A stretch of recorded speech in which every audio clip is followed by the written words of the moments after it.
We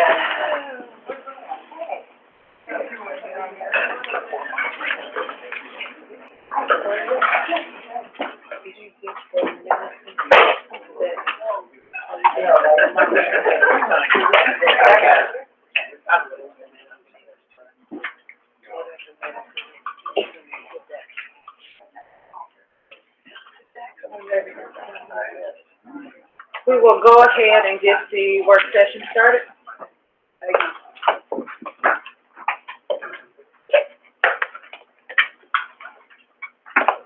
Hi, good evening, everyone. Good evening. Nice to see you today. All right, so today we're going to provide you with an update as to where we are with staffing for the start of the school year. I'm going to get that information up there for you.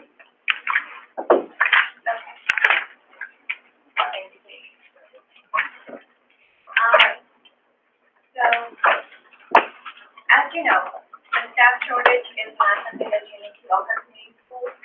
It is certainly something that is a nationwide phenomenon. And just recently, a colleague shared with me an article that he found in the Washington Post, in which the headline for that article read, "Never seen it this bad. America faces catastrophic teacher shortage." And in that article, there were a couple of bullet points that I wanted to present to you. Because some of the things that are on the article, those are some of the challenges that we're facing and some of the solutions that we talked about. But just to get in the scale that we are currently facing, some of the districts, for example, in Texas, they're looking at switching to a 4-day school schedule. We're also looking in Florida to get veterans who have not been in a classroom setting before. In addition, some of them are allowing college students to enter into the classroom that have never taught before. And part of that article also talked about the teacher shortage and this being a crisis at this point. Now, the teacher shortage is not just a shortage for teachers, but it's just in general just a staff shortage all around. And it's impacting not only the educational settings, but the public sector as well. So it has hit all sectors, and I think you can relate as you go to different organizations in which their office hours or the business hours have been adjusted for the lack of staffing. So we're really looking at this throughout all types of organizations.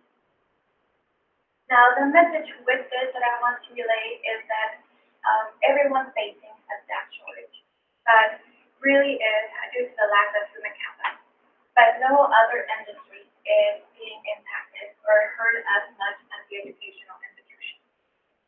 Part of that article also highlighted the numbers that we currently have. A national shortage of 8,000 teachers. And then in Texas alone, they're looking at a shortage of 800 teachers. So this really is a concern.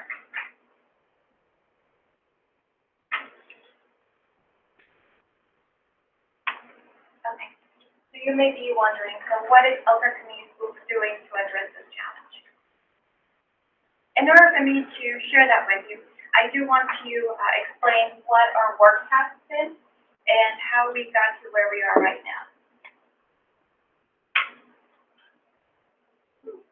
Okay, thank you so much. All right, so in early spring, in anticipation, of course, we have been seeing this coming for several years now. And it just appears that year after year, it gets progressively worse. So in the spring, in anticipation for the start of the 2020 year, team members composed of instructional leadership as well as exceptional learners. We also had a Title I representation there and human resources. We met with all the building principals and we went through all of their staffing needs, building by building, class level by class level, to ascertain what those needs would look like for the 22-23 school year. Based on that information, during the summer we posed for those positions based on the anticipated need for staffing and the expected student enrollment. And then as the summer progresses, we go ahead and adjust our numbers based on what the actual need is. So we make that shift from the anticipated to now what we're looking at with the actual numbers. So we make that pivot. And then as we continue reviewing this need, we also start meeting in mid-July, early August. We have a committee in which we review the information. And part of that committee, we We have, again, instructional leadership that meets at the table, as well as human resources, as well as ETA, and of course the superintendent. And when we meet to discuss the needs, we make sure that we are looking at student enrollment as well as current staff at that time. So what are the factors that we're looking at when we're meeting to determine what our needs are going to be? These are the topics that we've been discussing. What are the classroom sizes?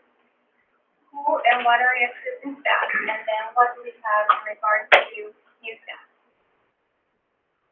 So as we take into consideration, I do want to say that during this whole process, it's an ongoing process. And the process is very fluid. So it will continue to change, of course, as we hire new staff and as we have new enrollment. So it is very fluid. Now, sorry, I'm jumping ahead. Thank you so much, Jane. All right. And so when we're looking at these factors, we're also trying to ascertain what our pool of candidates are and how we're going to reallocate some of that human capital as well. So those are things that we take into consideration as we are assessing our staff and our enrollment. Okay. So some of the ways that we're doing to make sure that we're providing instruction is a couple of options. So we certainly discuss what we can do with student reassignment. And what this looks like is looking at our student enrollment and are there pockets of areas where we can reassign students where we can still have reasonable classroom size where they are manageable. We also take into consideration, could we potentially do a grade level split? Now, with our grade level split, what that entails would be maybe having a teacher that might do a 3/4 split, and what that means is the teacher would teach 3 and 4 at the same time, and with the collaboration with the building principal, we will look at student roster to see where students are, because this really could be also beneficial, not only for teachers, of course, we would honor them and they will be properly compensated. So we're looking at student instruction. It could really help with those grade level splits, because we can certainly give students that are high achieving at one grade level, and those that need additional support at a different level, and being taught in that grade level split. So that's an option that we also consider. The other option that we talk about is maybe reallocating teachers. Do we have teachers in the building that would be able to reallocate within the building, maybe switch grade levels? And also, again, looking at students within the building itself. Another option that we explore would be transfers, and then when we look at transferring it from one building to the other, we do have a process in place that we go by just to make sure that it is a fair process. And what that process entails would be having a conversation with the building principal so they're aware that this is going to be a need that we need to make. And then we also meet with the staff that will be impacted, we let them know the reason for why we need to make this change. And we first seek volunteers.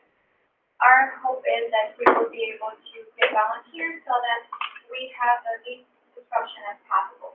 Now, in the event that we don't have a volunteer at the building that we're looking at, then as part of this process, it does indicate that in the absence of the volunteer, the employee with the least seniority would be the person that would be transferred to another building, which is why we always want to make sure that we address the staff and we let them know what the needs are, as well as the volunteers. And we always want to make sure that we do it in the best possible way. But obviously, in that absence, like I mentioned, through this process, it would be the person with the least seniority. Is it building seniority or overall seniority? So if a teacher has 20 years experience at a different school district, moves in, do they have, and there's somebody that's just 5 years but been at that building for 5 years, who gets the seniority? It would be the person who was recently hired to the district. Because they've been a teacher for 20 years. Well, in the district, they've been in the district for that number of years. So the seniority is not based on the total number of years of experience that you have in the teaching field. It's based on when you came on board for the organization. Okay. All right. I got a quick question. Yes. What is student reassignment, is student reassignment switching schools versus student reallocation? It would be student reallocation within the building. But it's the reassigning students is the first viable option, then reallocating students. There is no particular order. These are just, I guess I should have started with saying that, but that is not in the particular order that we would look at the options. These are just the options that we look at when we're determining what is the best course of action. And reassignment can also include like transfer students, so we might not be able to accept any more transfers at a particular building, but they would have the option to go to another building. Okay. All right. So I also want to point out that, like I mentioned earlier, this is a very fluid process. So through count day, which is in September, the process continues to move. It's very fluid. We continue to move pieces as we get new enrollment, as we hire additional staff. And just so that you're aware, the first count day is September 16th, the Friday, September 16th. Now, as far as what we're doing immediately, one of the items that we have explored, you will be seeing in tonight's board package, in which we are bringing to the board for recommendation. Recommendation to adjust the substitute teacher compensation. And this would impact our retired teachers. And this is an effort to continue to tackle this actually through all various angles. We certainly have retired teachers that would be willing to come back, and what better to have a certified teacher than that. Then we also continue to explore coverage through long-term assignments. We have a healthy pool of people and a substitute pool that have been with the district for many years. Many of them are very comfortable taking on long-term assignments. They have done lesson planning and grading. So we also look at that particular pool to be able to provide some of that coverage. We also are partnering with Lifeline. Now, although Lifeline will not be able to provide certified support, what they are able to do is provide more of the classified support, like a paraprofessional. And what that does is it provides another person that can provide support to those teachers to be able to manage the classroom as well. So in that essence, we're able to provide those supports to those teachers. And then, as we mentioned in previous meetings, Elevate Teachers, which offers asynchronous learning, in which we would then ensure that we have classroom. And I will say that at the present time, we do have classroom coaches for just about all of the classrooms. So we use that. And then just as of recently, we continue to explore other options. I've met with a company that could potentially provide some supplemental support when it comes to substitute teaching. And they would be providing support with long-term assignments in the areas where we're not able to get substitute teachers that are interested in that.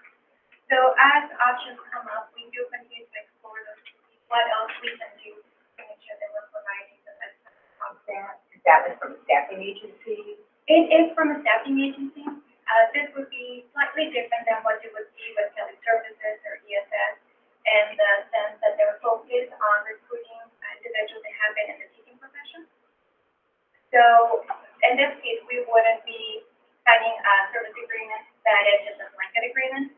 We would certainly only pay for the assignment that they help fill. And they'd be teachers. And they would be teachers primarily. Now, not always are they able to get teachers, but in the event that we're not able to fill the vacancy through a substitute pool, let's say on that same day absence, or when someone is going out for a few days, and we haven't been able to fill those, they can also do the day-to-day assignments as well. And so their pool is broad just like ours, anywhere from certified teachers to just individuals who have a heart for working in the educational profession. So those conversations started today. We're still getting through that, but like I mentioned, we continue to explore all different options. So this is covering all our bases as we can. All right, so as I mentioned, we will continue our efforts that we have discussed in previous meetings, in the sense that we want to move forward with some of the initiatives that we have been exploring thus far.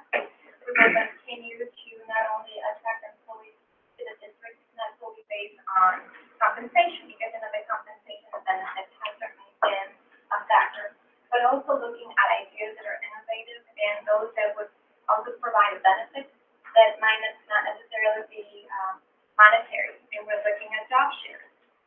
What job shares do, they provide that, work-life balance that some of our teachers are looking for, that if we're able to provide that, I'm certain that we would be able to attract another pool of individuals that would be able to provide support in the classroom and provide a strong, instruction to the students. We have also explored adjusted work schedules. Now, this does not mean that the students wouldn't receive a full day of instruction, but with this adjusted work schedule, we would just adjust some of either the start or the end time, but still be able to provide a full instruction to students. And using this method, we were recently able to hire a teacher, a very highly qualified teacher, that as a result of this adjusted schedule, is still able to provide the full contracted work hours and still be able to provide the instruction to the students, that it allowed that flexibility that she needed for a circumstance that necessitated that. Now, of course, we will continue with our recruiting efforts, traditional recruiting efforts. And one of the most recent initiatives is that Dr. Higginson has worked diligently in putting together a grant. The grant was submitted August 5th, and this grant is focused on attracting, preparing, and retaining. So in that grant, it was written in a manner that should we be recipients of the grant, we will be able to focus targeted efforts not only in attracting, but also retaining. And that is super important to make sure that we're also focusing on retaining, because I'm not sure if you've heard from from current private sectors that they're pivoting in their recruiting efforts, where they're making sure that we're retaining current staff. Obviously, we want to retain who we have so that we can stabilize and then continue to attract new talent. So, elements of that would be preparing and retaining. And like I mentioned, should be given that grant, that would be our focus. And then also, in an effort to look at options that are outside of the law, we are also looking at options for maybe alternative licensing. But if we look at something that others can be forced on the line, so we look at adjunct teachers. So all those options have been options that we have discussed in an effort. What can we do to make sure that we have instructors with us? Yes. To help me understand, could you give an example of how a job share would work, and then what the adjusted work schedule, what that looks like? Absolutely. So with the job share, let's say that you are a grade level teacher and you're teaching fifth grade, but you're only able to work part-time for whatever commitments you have. And you find a peer that happens to be in the same situation, and it just works perfectly that either this person can do a half day in the morning, the other person can do the half day in the afternoon. So this job share would be for that one classroom, you'll have 2 teachers, in which the students will see one teacher in the morning and one in the afternoon. Should one of the teachers in the job share not be able to do it, then it would be with the expectation that the teacher who is in the job share to seek interest somewhere else so that we are able to make that position full. And oftentimes you'll find that if it's an individual that's looking for a job share, they certainly have peers that would be willing to do that as well. They have a potential. So that's how that would work. And with the adjusted work schedule, we want to make sure that we're still able to provide the full instruction. So the way that the adjusted work schedule was managed just recently is that the person will be starting a little bit later in the morning. And the way that that is being addressed, so the students are certainly receiving instruction, is that students will start with breakfast in the morning, working with a para, and then right after breakfast, go into specials. So they will be having specials the first block. And then by the time specials are done, the teacher will be in the classroom and continue with the remainder of the day. The teacher will be able to stay there also for the remaining of the day plus extra hours after to make sure that they're working the whole contracted hours. So that's how that works. Okay, thank you. Absolutely. Thank you. There's a lot of great concepts here. Do you have the staff to pull this off, or are you seeing these concepts as potentials, but you're so busy doing right now that this is just kind of dreaming? No, I have to say we're doing both. We're certainly doing both at the same time. And I was going to show later in the presentation I'll provide you with some numbers, because I know that once you see the numbers, it was really put into perspective. But I really wanted to highlight where we are, the path that we've taken, and then some of the factors that we take into consideration when we're making decisions. So some of the considerations are classroom sciences, viable options, and then also being aware that up until now, we've hired 77 teachers. And we just recently hired 2 more that are not on that count, and I have 2 more in my count. I've been able to reach out to.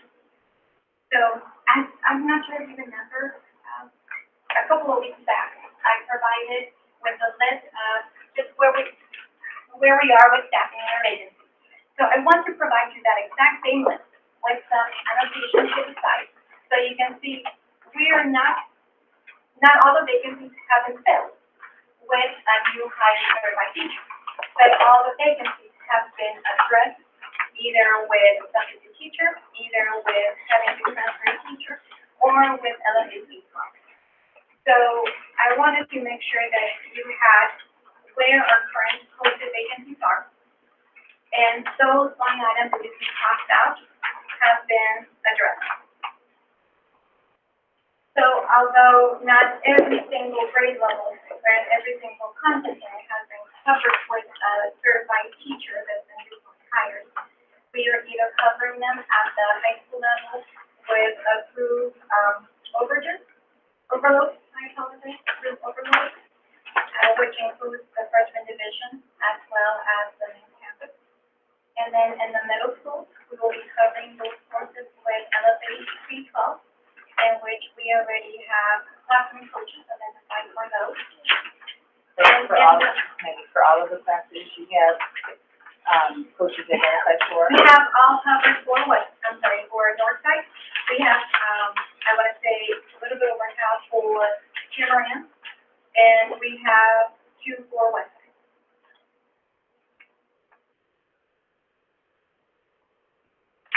And then our classroom coaches will be receiving orientation and training as to what will be expected of them.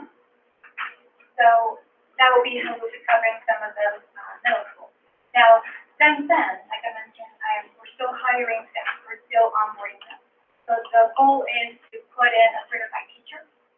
But while we're also working concurrently on that, we want to make sure that we have instructors in front of the students. With this, the message that we want to send out to the community is that we really want to make sure that we're doing what is best for students, and that we're ensuring that we have instructors in front of students on day 1. So that is our focus right now. Any questions? I know that I do a lot of information. I have a quick question. So you've got a school,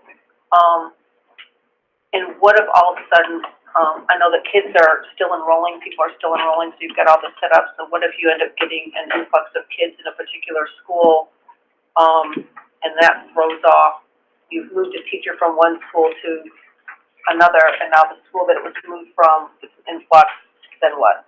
Absolutely. So part of the conversations that the team has had, we looked at student enrollment, and then we look at staff.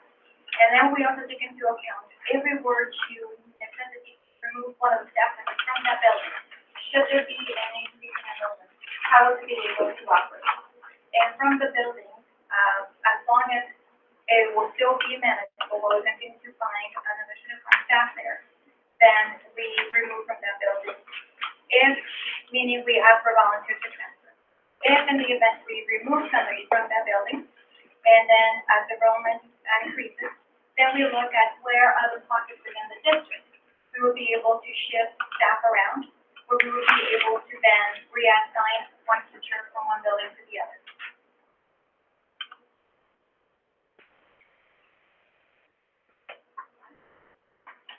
So as I mentioned earlier, it is a very, very fluid process, and that is simply because we continue to hire staff and we continue to enroll students.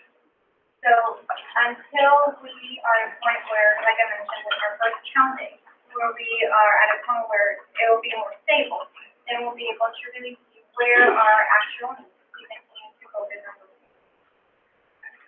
So right now it's just very fluid.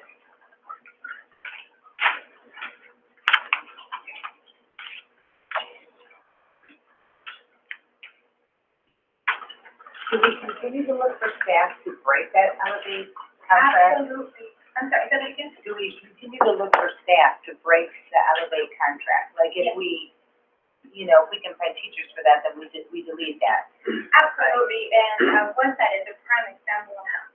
We have had 2 new hires that, as a result of the hires, obviously we won't need that Elevate 12 to fill that vacancy or that content area. So as we are hiring teachers, the goal is to get our teachers there as opposed to virtual teacher that does speak synchronous learning. Okay, but we're only obligated financially per semester to Elevate, correct? That's a good question. That's Okay. right. So we're still paying for those, even though we replaced them with two teachers. So on the west side piece, so if it's listed there with no cross-outs, that means those positions are still available. So when website, some of them are crossed out, but the others are being covered either through the Elevate and also the long-term substitute. These are major subject matters that are not being covered by certain teachers, and concerns me a lot. And I do have a tendency to concentrate there because I have a grandchild that's going to be attending, but why I do that is not necessarily just for self-focus and selfishness, but it's like if I am focusing there, I can understand the bigger piece of what is not happening across our district as well. Absolutely. I will say, that just before I came here, I spoke with a teacher that was recommended for a science position, that hopefully, he was very optimistic, tentatively said yes. So our focus is to continue to fill in those content areas with the science. So I certainly understand that concern. It's a really big concern. I don't wanna be sitting on this board and lose my own children to other districts. Absolutely. And we don't want that either, so we will continue to hear them, tell them with our staff.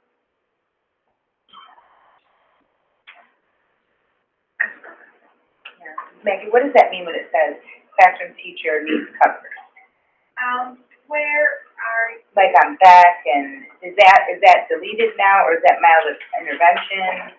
are we looking at the front page? Yeah. So you've got like, Building? so you've got Beck, Bristol, Eastwood, Cedar, Munger, Mm-hmm. and Pinewood. Got it. What that means is that all of the classroom, teachers are covered. We don't have a need to cover any classrooms because they're fully staffed. Okay, so classroom teacher needs covered is just classroom teachers covered. Absolutely. Okay.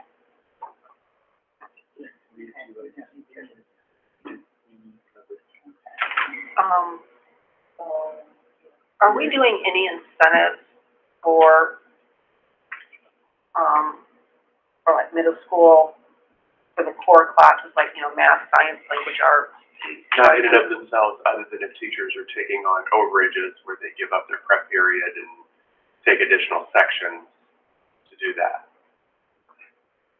So nothing from outside to hire to try and recruit? Not as anything that we've discussed with the association at this point.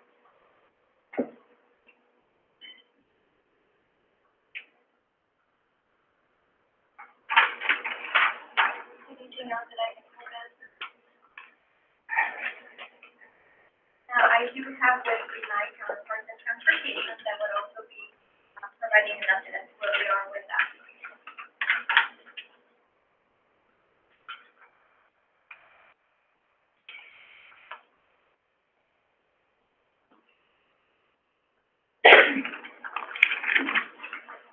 Welcome, everyone.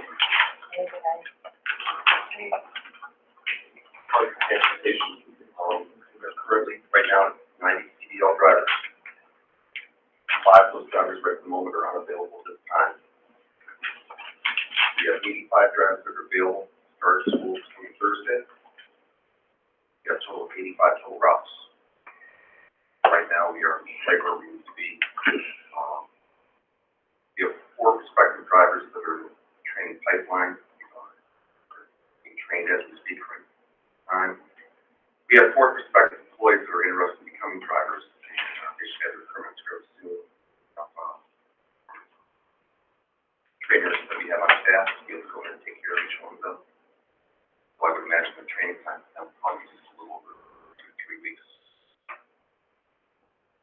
In addition, the late start for the freshman division began on August 22nd, dated as far as for August 15th, was given to you, but because we've been unable to route these 8 transfer points, due to the bus and staffing shortages. We have 1 router combining the routes now down to 85. We are doing everything we can to try to maintain gen ed students, make sure they're going to be there.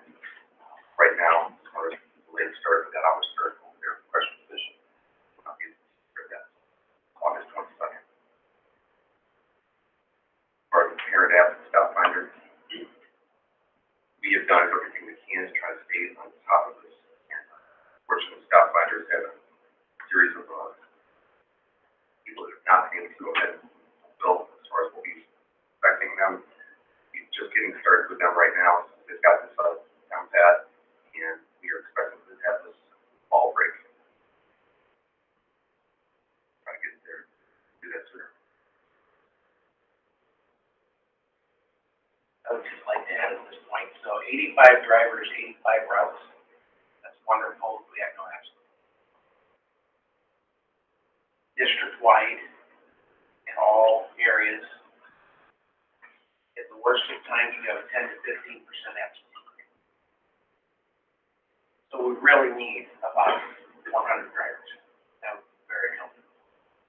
So you can see that with 90 and 98, real close, get all those people on board.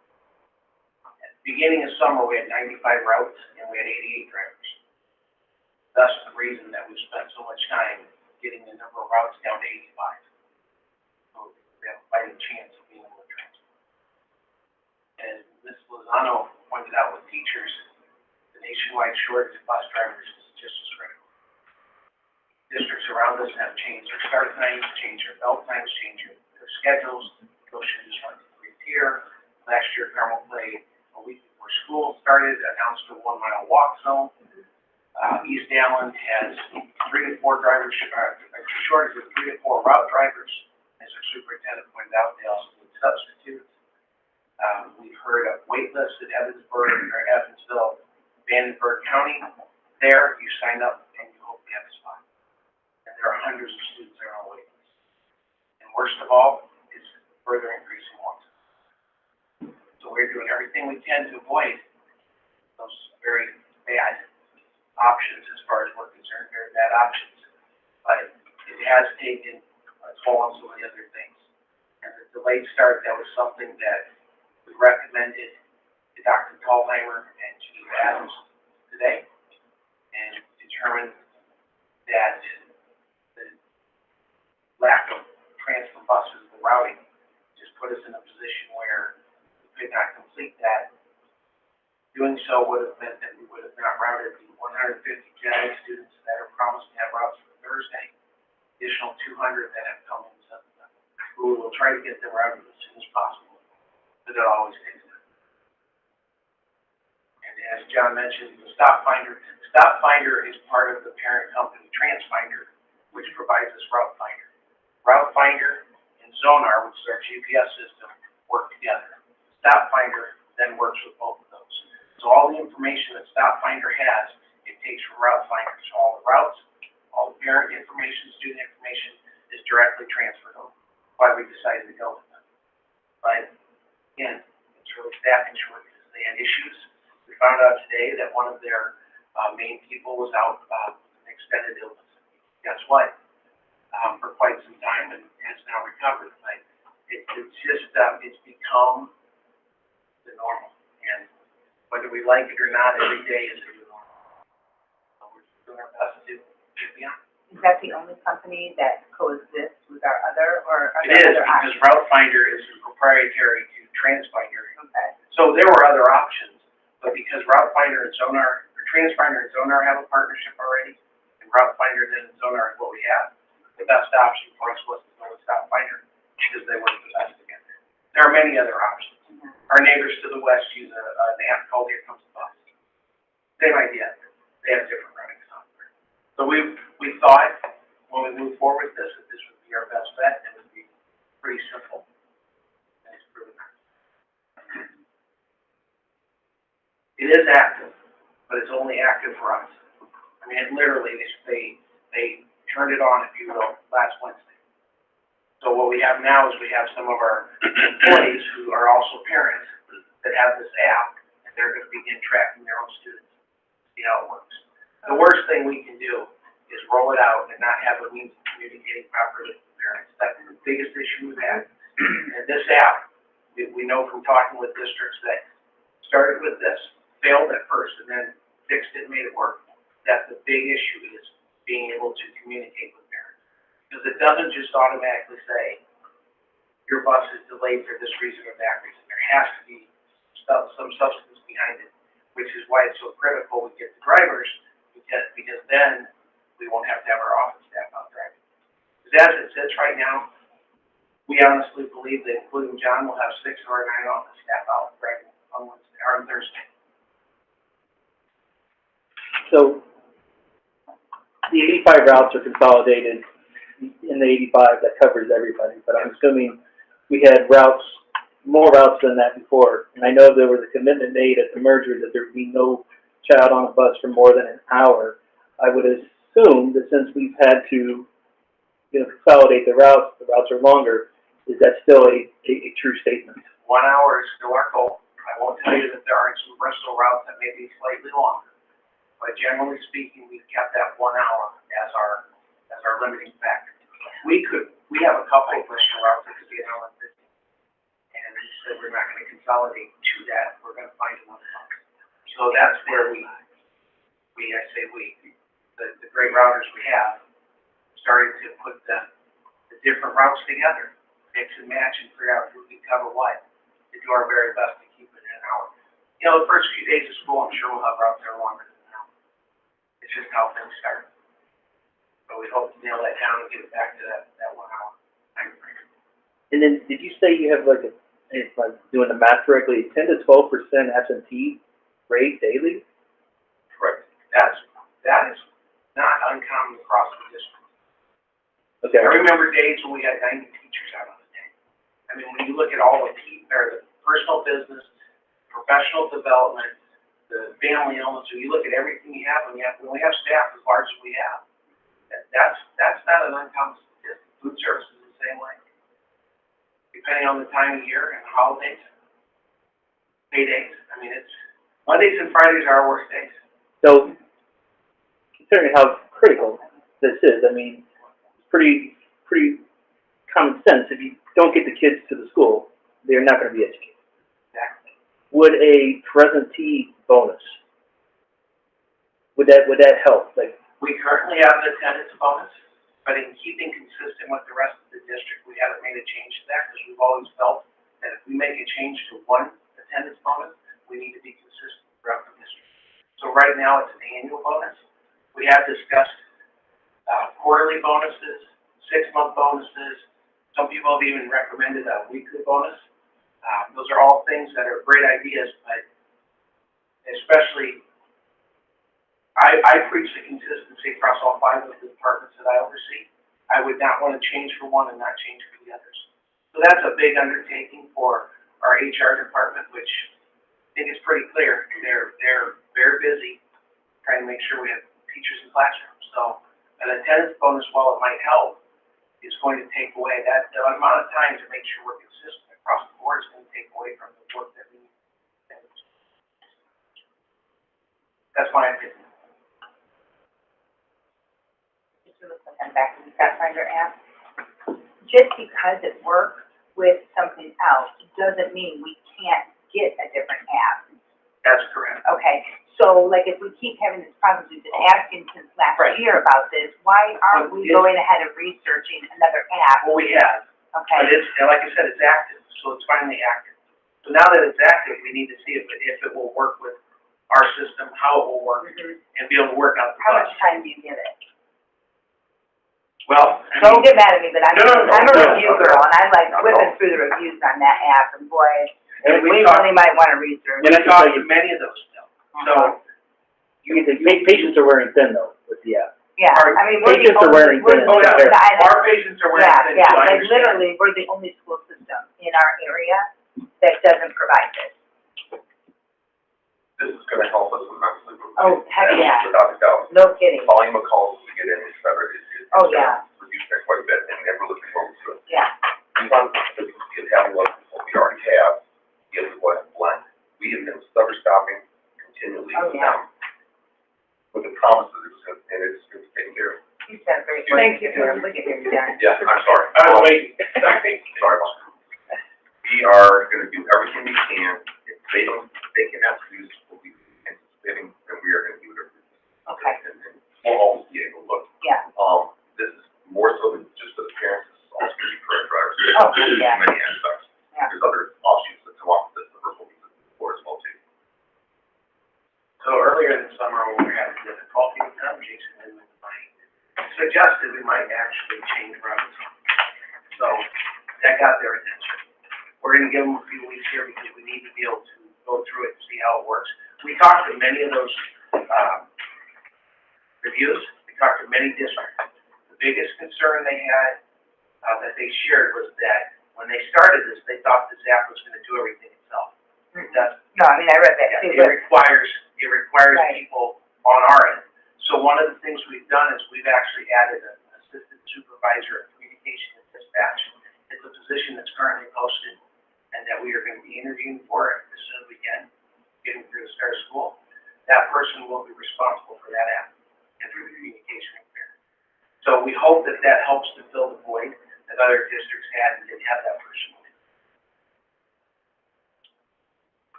Is there any questions or comments from the audience for transportation or HR? I do. Can you come to the microphone, please?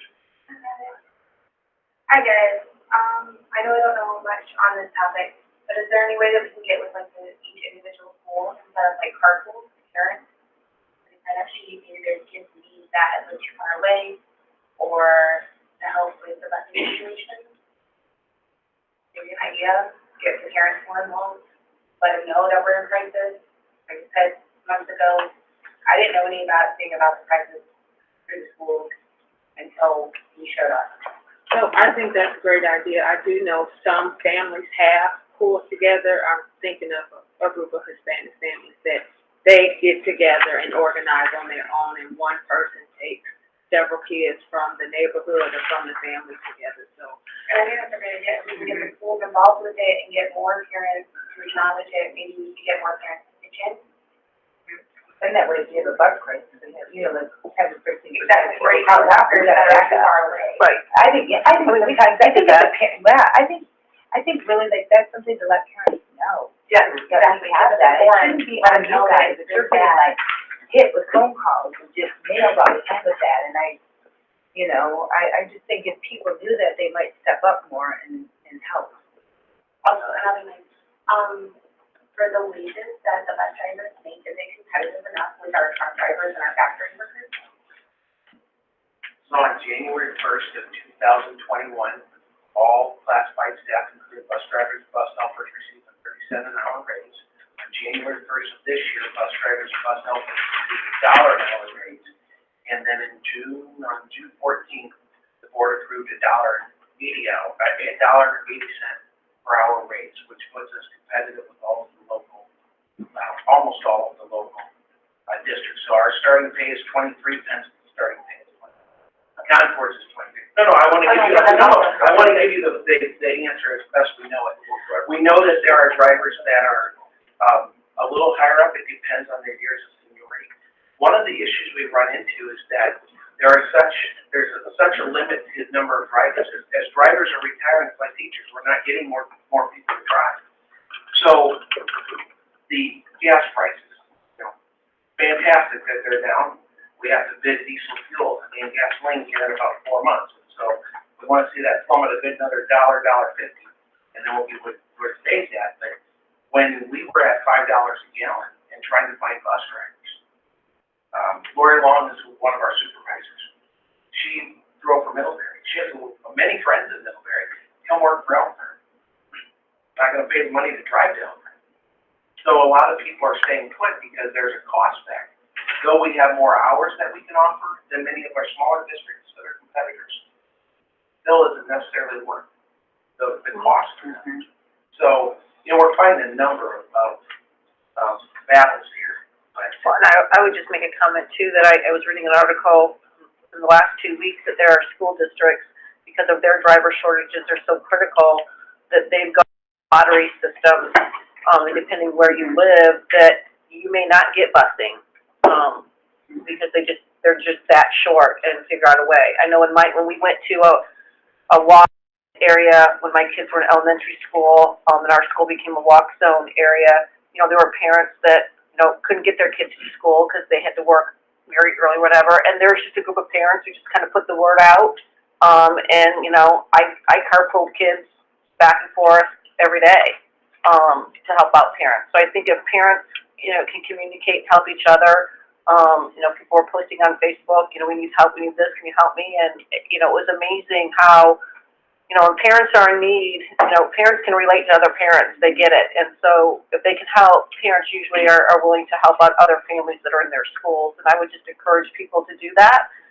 because I think it also builds a sense of school community as well, and just helps everybody out. You never know when you're going to be in need and need some help too. Is there any more questions and comments if you want to come up to the microphone?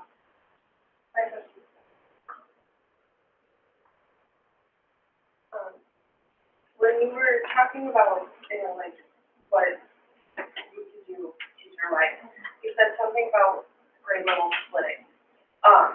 Now, is that something like, would that be like having, like, third and fourth graders, like, in the same room and learning the same things, or would those teachers then be in third graders and then be teaching fourth graders? I just want to kind of have a better understanding. That is a really good question, so I'm gonna take a shot at it, and then if I'm missing some gaps, we do have our sort of leadership department here that they can certainly fill in those gaps.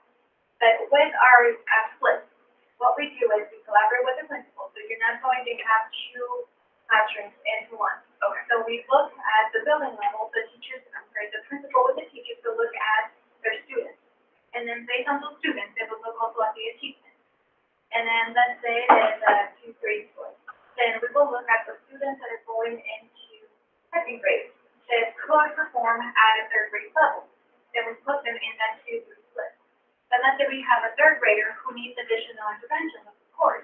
Then being in that 2-3 level, then they're able to get that instruction at the same time. So the instructions the teacher is providing is tailored to adjust and do that differential learning through that process. Did I miss anything? Okay. The way I understood it in my head was like third, fourth graders were going to be learning things. It doesn't make sense for a fourth grader to learn what they just learned. So I wanted a better understanding for myself. Absolutely. Okay. And this is, like I said, it does provide a really good opportunity for those students who need that challenge. They were able to provide that, and the students who need that additional support, then they're able to be in that classroom as well.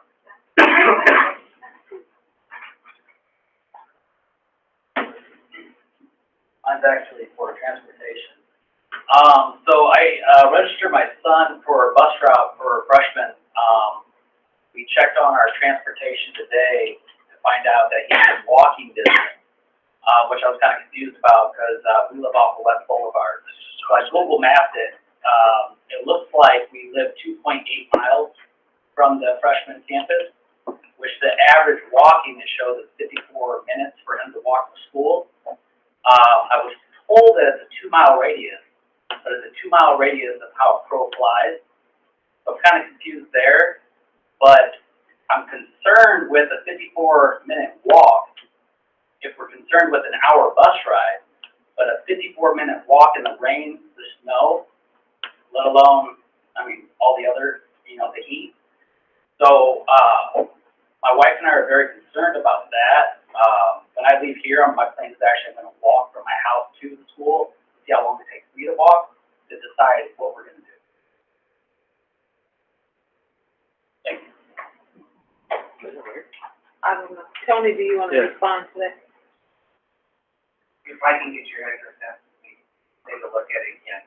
Historically, we've always gone from the school out in a very clear radius, some 2 miles. In a lot of cases, the walk to the school is more than 2 miles, but that's what we use for walk zone itself. So we'll chat and see what, if there's anything there. Believe me, it's a concern. We talked about this last summer. The last thing we wanted to do was increase the walk zones, but we had no choice. And we're sitting here in the same position where we have an even greater shortage of bus drivers this year than we had last year. And I completely understand about the shortage, because I deal with the same thing at work. My first phone call, and I don't have the gentleman's name, he said, I asked if there's anybody else I can find, he said, no, I'm the only person. So then I called, the school, and they gave me a telephone number to call, and, that person was at lunch. I got back with that person, and she told me that this is the district, but she did give me the telephone number for, I think, both of you. So I left your name, Austin, okay, yeah. So I left voicemails for both of you, but, you know, it's concerning about my son, but how many other students are in that perimeter that are getting told no, that your kid has to walk? So, I mean, I don't know if you guys have ever walked it. That's why I'm gonna walk it, see how long it takes my son to walk the floor on Thursday. Prior to, so during the referendum years of 2014 to 2021, we were averaging somewhere around 7,000 students that were transferred. Last year, after we changed the walk zones, we're down to just under 6,000. So almost 1,000 students were then put into walk zones. And, you know, when he goes to this campus, they'll bus him, even though it's a 10-minute walk, because they don't want to walk across an empty street. Which, I guess it's a safety thing, it doesn't make any sense to me, because it's a 10-minute walk, 15-minute walk to walk to this school. See, I thought there was a misunderstanding that there must be a bus over at this school that's gonna transport it to that school, but I've been told no. I've got a question. So, I just want to make sure I understand the issue. So the 2 mile radius is school, basically 2 mile radius. You live within the 2 mile radius, but because of rivers, bridges, roads, walkways, it's 2.8 miles of actual walking? Is what Google Maps is telling me. So West Boulevard that goes to the hospital, on the one side of West Boulevard, you get a bus, is what I'm being told. On this side of West Boulevard, you don't get a bus. So I Google mapped it from here earlier, and it's 3 miles from here. So if you can imagine 2/10 less of a mile walking from this location to the other campus, my son's 2/10 less. So I kept driving closer to the river to figure out where's 2 miles. And then I looked at the map and trying to look at all the different areas of where the kids have to walk. You know, on East Jackson Boulevard, you know, I remember those kids always walked. They're really close, but I never realized how big that area really is. And I never thought I was affected, but my wife's like, you better call and check. Right. Just to see where it was. And we're just told, sorry, your kids walked. So, which is unfortunate. But if I would have known that, would we have chose a different school system? I mean, he's already in football, so I'm not going to pull him out of football. But if I'm going to drive him to school, if I have to leave my job, my wife or I every day to take him to school or look at public transportation, I've thought about buying him a moped, but he's not old enough to ride a moped. So he can ride a bike, but, you know, so I'm trying to already figure out this alternative solution. Or am I going to look up Uber? Can I Uber my son at 14? I don't know. But he's not going to walk 54 minutes to school. There's just no way. So I have a question. Austin and I spoke before the meeting tonight. My understanding is there's natural barriers that prevent people from a 2 mile walk zone. What are those natural barriers? As in hazards? Yeah. Railroad tracks would be one, state highways would be another. Tony, can you go? Oh, sorry. Railroad tracks, state highways, certain county roads, depending where we're at. Those are the main ones. So Lack of sidewalks would be Yeah. another. Beardsley, they get buses. Beardsley School or Beardsley Avenue? Beardsley Avenue, people that live on Beardsley Avenue, To go where? To go to the to high go school? To Central? to the freshman division. Because they have, because they have to walk over Johnson Street Bridge. They have to walk But over there's a Johnson. sidewalk. Well, the map shows West Boulevard, all the way to Bristol Street, which West Boulevard doesn't go to Bristol Street, so, they not have to walk. But Pretty big. But I think if Johnson Street if Johnson Street Bridge is a barrier, then so is Sherman. then I think Sherman Street is a It would be barrier. hard for Tony to give a hard and fast rule Right. without having a map, so I'm gonna say, No, I understand. give him the opportunity to look at the I'm map. I'm just asking, because I wanna understand, Absolutely. how can one bridge be a barrier and one bridge not be a barrier? It's not like, Lexington or Sherman are enclosed, or they're, pedestrian bridges, or something like that. I mean, they are a bridge. They're not, now they don't have as much traffic as Johnson Street probably does, but it's still a bridge. So that's where I was confused. The growth came up with a good idea too. Is there ever an opportunity for you guys in transportation to get grant money that allows to provide children that can't afford a bike or bikes or, I think that's a great idea. Do we have that? Is there like a grant out there? I mean, Dr. Higgins can find grants and she's really good at them. There was a church that, was offering $7,000 to students in, I think, Roosevelt. And they ended up giving that grant or that money to the community at large because they didn't get any response back from our Yeah. systems. Well, because I'm wondering if we had those 2-mile walk zones, could that be something that we could just, maybe find something? We'll look into it. Yeah, that would be great. We've done in the past, but Yeah. that's really, Yeah, good that would be idea. We're really looking cool. to see what we can do. Then parents, then it would be up to them to fill out the grant, get the recipients, and that way that kind of takes care of some things there too. Yeah, that would be great. Thank See you, what we guys. can find. Okay, thank you, Tony. All right, that's it for the work session. We'll take a 5-minute break before the board meeting.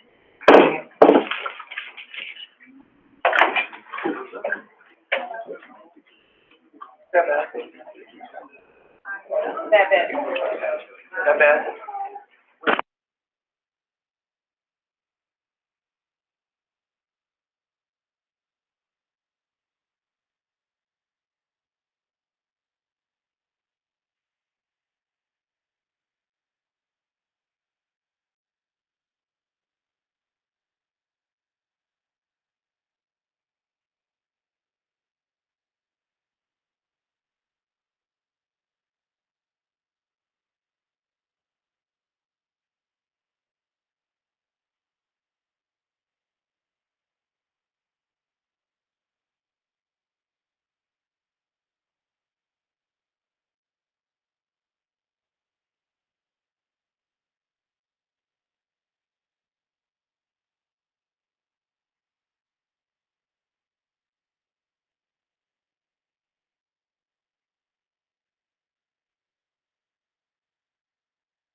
Do you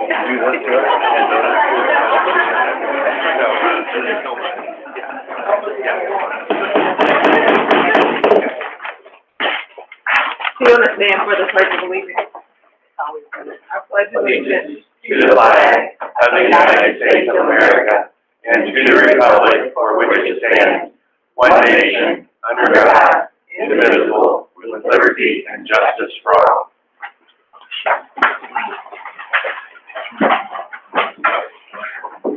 The Elkhart Promise. Every student is known by name, challenged, and supported by highly effective staff. And in partnership with the community, will graduate career, college ready, and life ready. Thank you, Troy. We will, you guys will have an opportunity to speak at the end of the meeting. If you fill out, is it still white, Joy? It's the end. You fill out the sheet and give it to Joy. You'll have 3 minutes at the end of the meeting. After each agenda item, after the board has their comments, I'll ask for public comment, so you will have an opportunity to speak on every agenda item. So, first up, we're gonna have a moment of pride. Sarah, you are up. Good evening. Good evening. Last week, I was honored to be part of a group of approximately 100 members of Elkhart Community School staff who gave their time to attend the PLC conference in Lincolnshire, Illinois. A professional learning community, also known as the PLC, is an ongoing process in which educators work collaboratively in recurring cycles of collective inquiry and action research to achieve better results for students they serve. Professional learning communities operate under the assumption that the key to improved learning for students is continuous job-embedded learning for educators. The instruction and learning provided at this conference centered on the 3 big ideas of the PLC: ensuring all students learn, building a culture of collaboration, and focusing on student outcomes. The research-based best practices for instruction featured at the PLC conference are proven to increase collective teacher efficacy, one of the main driving factors in student achievement. Some of the sessions from this year's conference included collaborative common assessment, effective support for English learners, raising the bar and closing the achievement gap for students, protocols for results through data-driven discussions, motivating disengaged students, extensions to challenge proficient students, standards-based grading, and effective ECS frameworks and best practices. To share with you just a little about their experiences from the PLC conference, I have 2 guests with me tonight. The first is Kelly Carmichael, principal of Cleveland Elementary, and the second is Jennifer Allen, teacher at Pinewood Elementary.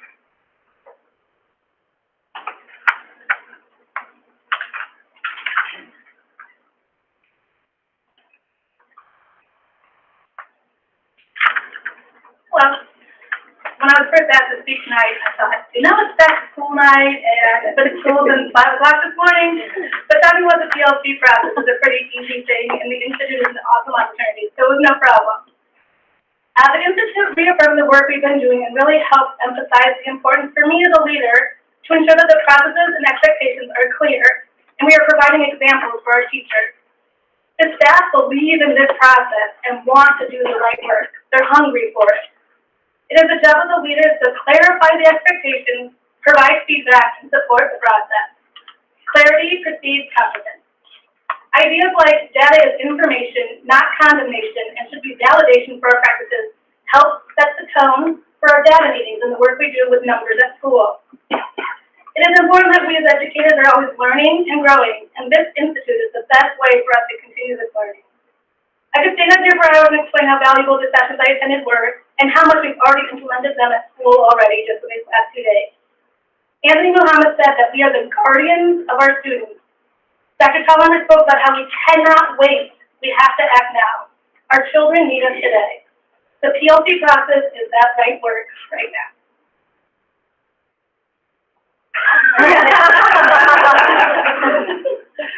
Hi. From a teacher aspect, I actually have waited 5 years to go to this conference, and it's everything I thought it was going to be and more. I've learned over the past 5 years what the PLC process is. It's not a PLC team.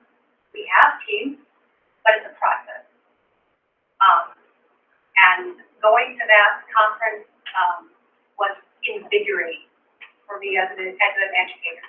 Now, I teach special education, but I have a firm belief that all students are mine, whether they are in Pinewood or they're in Cleveland or they're wherever they are. Every student in that building is mine, but they're also everybody else. And that's what the TLC process is really about. That's how we get kids to grow. It's by having that learning community together and relying on each and every one of us that we all have a part and we all play a part with that. It's huge. The breakout sessions were awesome. For somebody who first went, there was breakout sessions that allowed more insight in how to do the process and how it works. For those who had gone before, there were breakout sessions for more in-depth, as Kara brought out. One of the things I actually really appreciated the most was on the last day, I attended a session about wellness.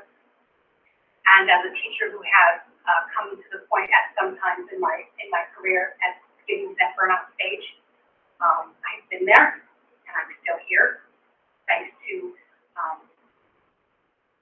some people who actually sit in the audience. I'm still here. But they really honed in on that's a key aspect is we are not just a learning community for the kids, but we have to be a learning community as adults. And I really feel like after going to that our building itself, I can only speak for my building, but we are a community in that building. We are going to use that PLC process to continue to build that and to be a family, not just the adults, but a family with the kids. And that's what the PLC process is about. Thank you. Okay, I have a question for you guys. What would you say was the most impactful part of this PLC process, whether what you've learned before or at this conference, for you as an educator, but also impactful for student outcomes? I think one of the things I appreciated was a lot of the ideas that I had over my time here were validated there. Things that I've talked about, the grade levels, talking to other grade levels. I got to see it in action. We sat at a table with some teachers from Eastwood, and the teacher just brought up something that she does in her classroom, and Lindsay Cox was sitting with us, and she said, wow, write that down. I want to tell the other teachers. It was invaluable. You learn that everybody has everything. Another thing that we did on the last day is our principal, Ms. Bowie, made time to debrief with us for those of us that went, so we could talk about how we were going to implement these things. And that time was built into that PLC conference, and that was huge. It was very valuable. Yeah. I had a couple other teachers who were not able to be here tonight because they were back tonight, but they wanted me to share their comments too. The first is Sarah Smur. She's an English language arts teacher at Elkhart High School, and she wanted me to share the following. The conference was so helpful in laying out the goal of choosing a specific focus, sharing our approaches, and collaborating to intentionally find best practices. This means we are vulnerable to be critically self-reflective, as well as flexible to be willing to change. Hopefully this will lead not only to student improvement, but also to a foundational culture of teamwork and professional growth. I'm so proud of our district for taking on this important work. The next comments were from Peggy DeLang, a teacher at Eastwood.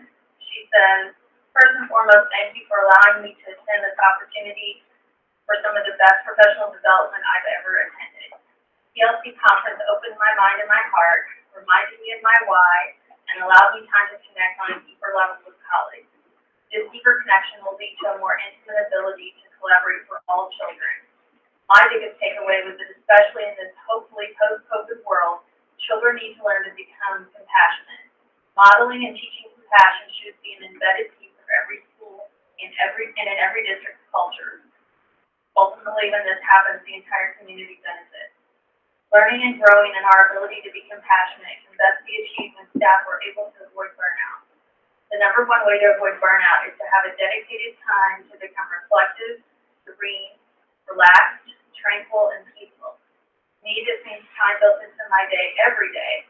It's been reflecting on lessons, interactions, and activities to ensure that all students are learning and growing.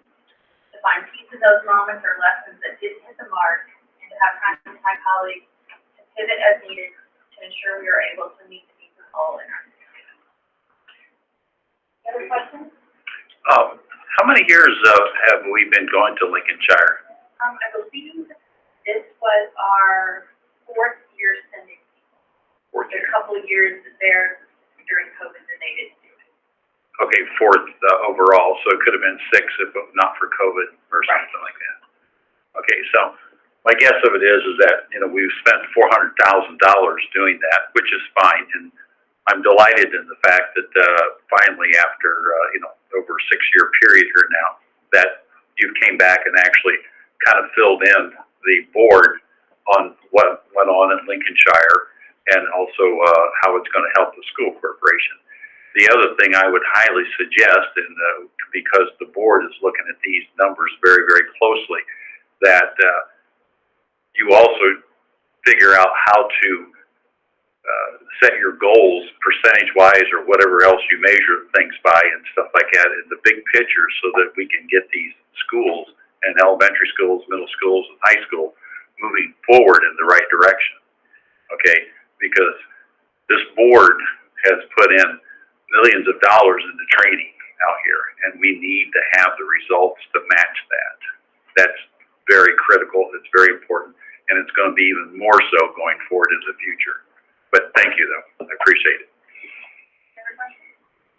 there any questions or comments from the audience? Okay, thank you. Yeah, there's somebody's got their hand up back there. Can you come up to the mic? I'm sorry. Yeah, they need to be able to hear you online. Are you able to come up to the mic? Thank you so much, I appreciate it. I just wondered what is standard-based grading? Thank you. Standard-based grading is where teachers look at those essential standards that we're talking about, and instead of just grading students in an overall, you got an A, you got a D, you got an F, it's a drill down board to say, you mastered this standard, you mastered this standard, here's where you are on this standard. So it's really more of a broken down into just an overall letter grade. It really gets down into how that grade was developed based on those. It's not where they don't have to turn the homework in, they don't have to show up for class, as long as they pass the test, that's what they're graded on? No, not necessarily, no. It is a focus on making sure that the grade is authentic to them mastering the content, but it doesn't mean that those other pieces can't be measured. But do they matter, like showing up to class and turning in your homework, or Sure, is it yeah. just that if you pass the test, you're? No. Is there any other comments or questions? Okay, thank you. Next up, we'll have our consent items. Is there a motion to So approve? moved. Second. Is there any discussion? No, I don't have. Do you have anything today? Well, you know what, wait, it's the grants inside of this, right? So the grant that Beth is asking for the Art Depot, that will actually help her be able to, like, put it out there more, like, market more to that level? Is that kind of what she's looking for? That's my understanding, yep. Okay, yeah. Your website. Okay, I'm gonna plug her really quick, I don't know if this is the appropriate time, but if you have not gone to the Art Depot or got onto the Facebook page, what Beth is doing is outstanding. There's classes for kids, adults, everything. She is knocking it out of the park. I never go, I only message her and ask her if I can pay her to make me items, but please visit it. As teachers, staff, everybody, she does classes, everything. We cannot, just go to her Facebook page. You could not believe how impressive it is. It's cheaper than going to any of those places that you can build a board or paint a picture. So it's really good. I agree. She is finding students to help and to relate to and to find solutions for. Yes. And she is Huge plug. amazing. We should do a board one. A board. No, Okay, let's do it. all in favor? Aye. Opposed? Motion passes. Tony England, you're up next. I think we have myself and Jesse and Sheila. All right. This is a reminder for me to make sure I talk in the microphone, so when Jesse and Sheila talk too. Otherwise, you will remind us when you talk in the microphone. So, about a month ago, I think we, as a group, started meeting with a concentrated group of parents about bullying prevention. And then using of a larger parent group and then as our arm We've now started meeting every week. We don't have a school board meeting on Tuesday, or a whole one meeting so far. But from now on, we did have a phone call, that's right, okay. Look at that, we got two of those in. So we'll start meeting on the off weeks from the board meeting, and we're really looking at this group as the focused group of guiding coalitions, the Parent Guiding Coalition for prevention piece. And what we'd like to do is kind of give you an update of the things that we're working on and thinking about as a team, and report out to you some of the things that we've got going on.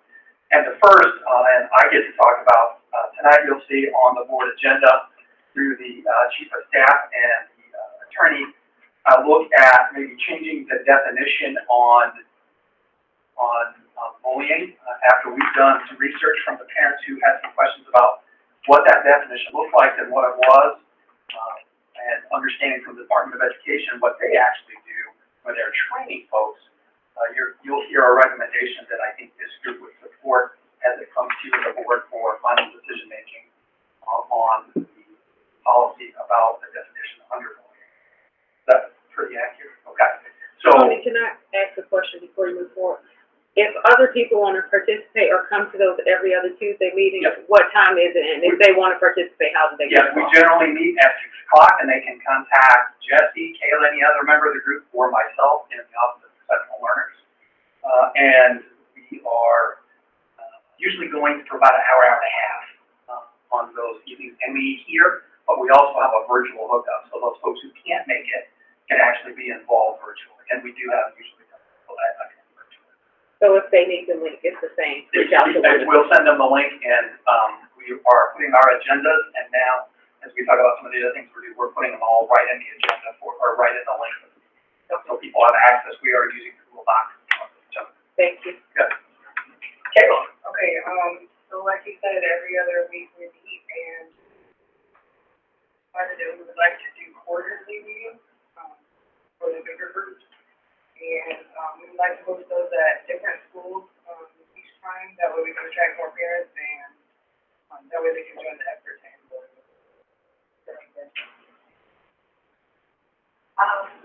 So for our Tuesday meetings, we're going to start using strategic planning using SMART goals. So we want to break down 30, 60, 90, 3, 5 long-term goals as well. Some of those may be like what we're waiting on to happen now, which is this Breakout to be on all iPads. All we're waiting on for that is the licensing, and then as soon as students connect to their internet, it'll pop up right on their iPad. So that's an example of one of the goals that we are already currently doing. So that's what our students are.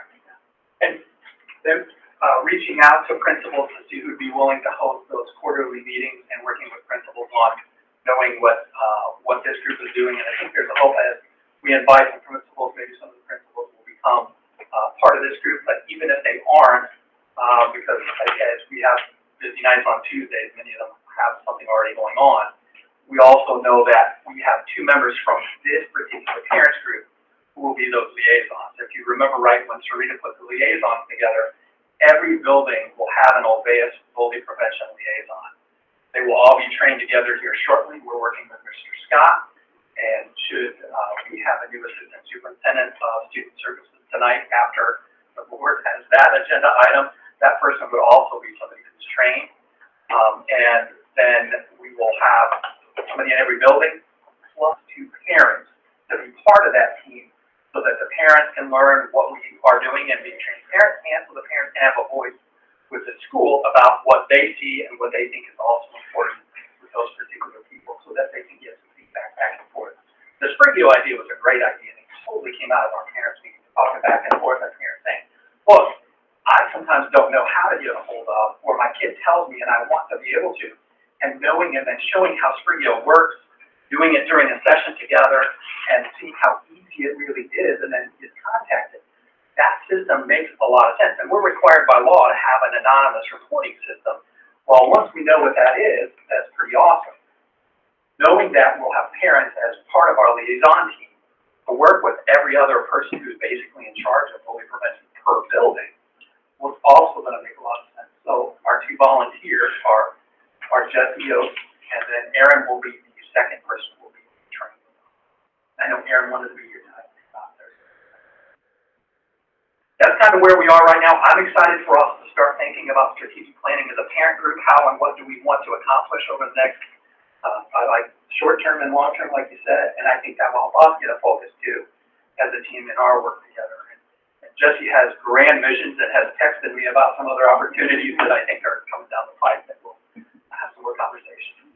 So does this, replace the move to stand groups and all of that, or do they go coincide? Yeah, not in any way at all, because those move to stands are really student-oriented, teams, and they will, Nashville Stars, in Nashville, there's a group called Stars that puts on the move to stand. They have been pretty vacant the last couple of years because of COVID. We have renewed with them and will be working with them again. So move to stand is really meant for middle and high school students, as you know, many of you have seen that training. That is really a student arm and a student voice. This is really to give parents a voice and for us to work together on some of the concerns they have and also some of the great ideas they have. Because I think we're finding some things out that would be helpful for other parents to know. So those quarterly meetings and with other parents will become extremely important on how do we help parents understand, or from a parent's perspective, what to do, and then also from a school perspective, what we're learning from parents that we can talk about and put in place. Is the manual that Mary Hossop will put together still going to be used in any capacity? Yeah, that manual, and we started talking about the manual. Can I talk about it for a second? I think the manual is an okay manual, and I think everyone believes the manual is okay. The issue is the accountability to make sure things get done, how the process works, and accountability then I think is a question about what that process look like, and are we putting those pieces in place with fidelity? And that's what we know we have. Obey is coming to do basically a survey of our district, and then working with those liaisons and our parents to make sure that we're using pretty good fidelity throughout the district. Okay. I just have a question about that though. Does that mean we're not going to do the student-based program that Goshen uses? Yeah, they come here and get. No, sources of strength. Oh, sources of strength. Sources of strength is, sources of strength is still playing. Yeah, I believe there's training for middle school teachers going on these first days of school for it, yeah. Yeah. So that is another entity that really is about suicide prevention. Certainly we'll want to be working with them as well. Anything else? Thank you guys for Thank you. Thank you. Does anybody from the audience have any questions or comments? Okay, gotcha, come on.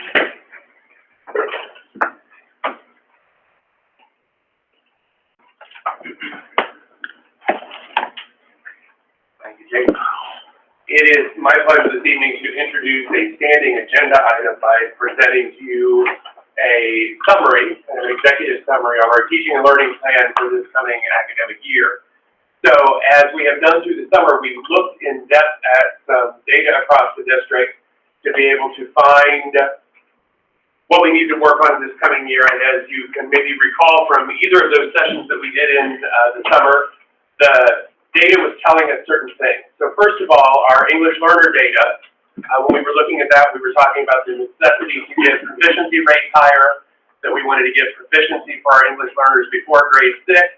We had talked about some regression of scores that took place for students, and what that correlation was between those WIDA access scores on the English learner proficiency test and the improvement that we wanted to see in iLearn, NWEA, and local assessment. So our data was telling us a great deal about that segment of our student population.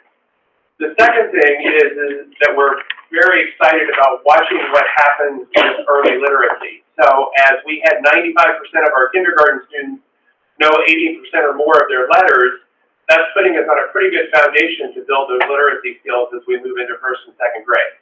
And then, as Dr. Higginson has shared, the SAVA scores on letter sounds for kindergarten leading into grade 1 hold some promise for that. And so we're looking at that, but also knowing there's work to do with our grade 1 students entering second grade. And then the third thing that's become evident as we look at this is kind of the absence of high school data. So we get to NWEA at the end of the year for grade 8, and then what's done with that data. And then the next kind of standardized measure that we have is our SAT scores from grade 11 for the federal accountability piece. So we sort of have a little bit of a gap there.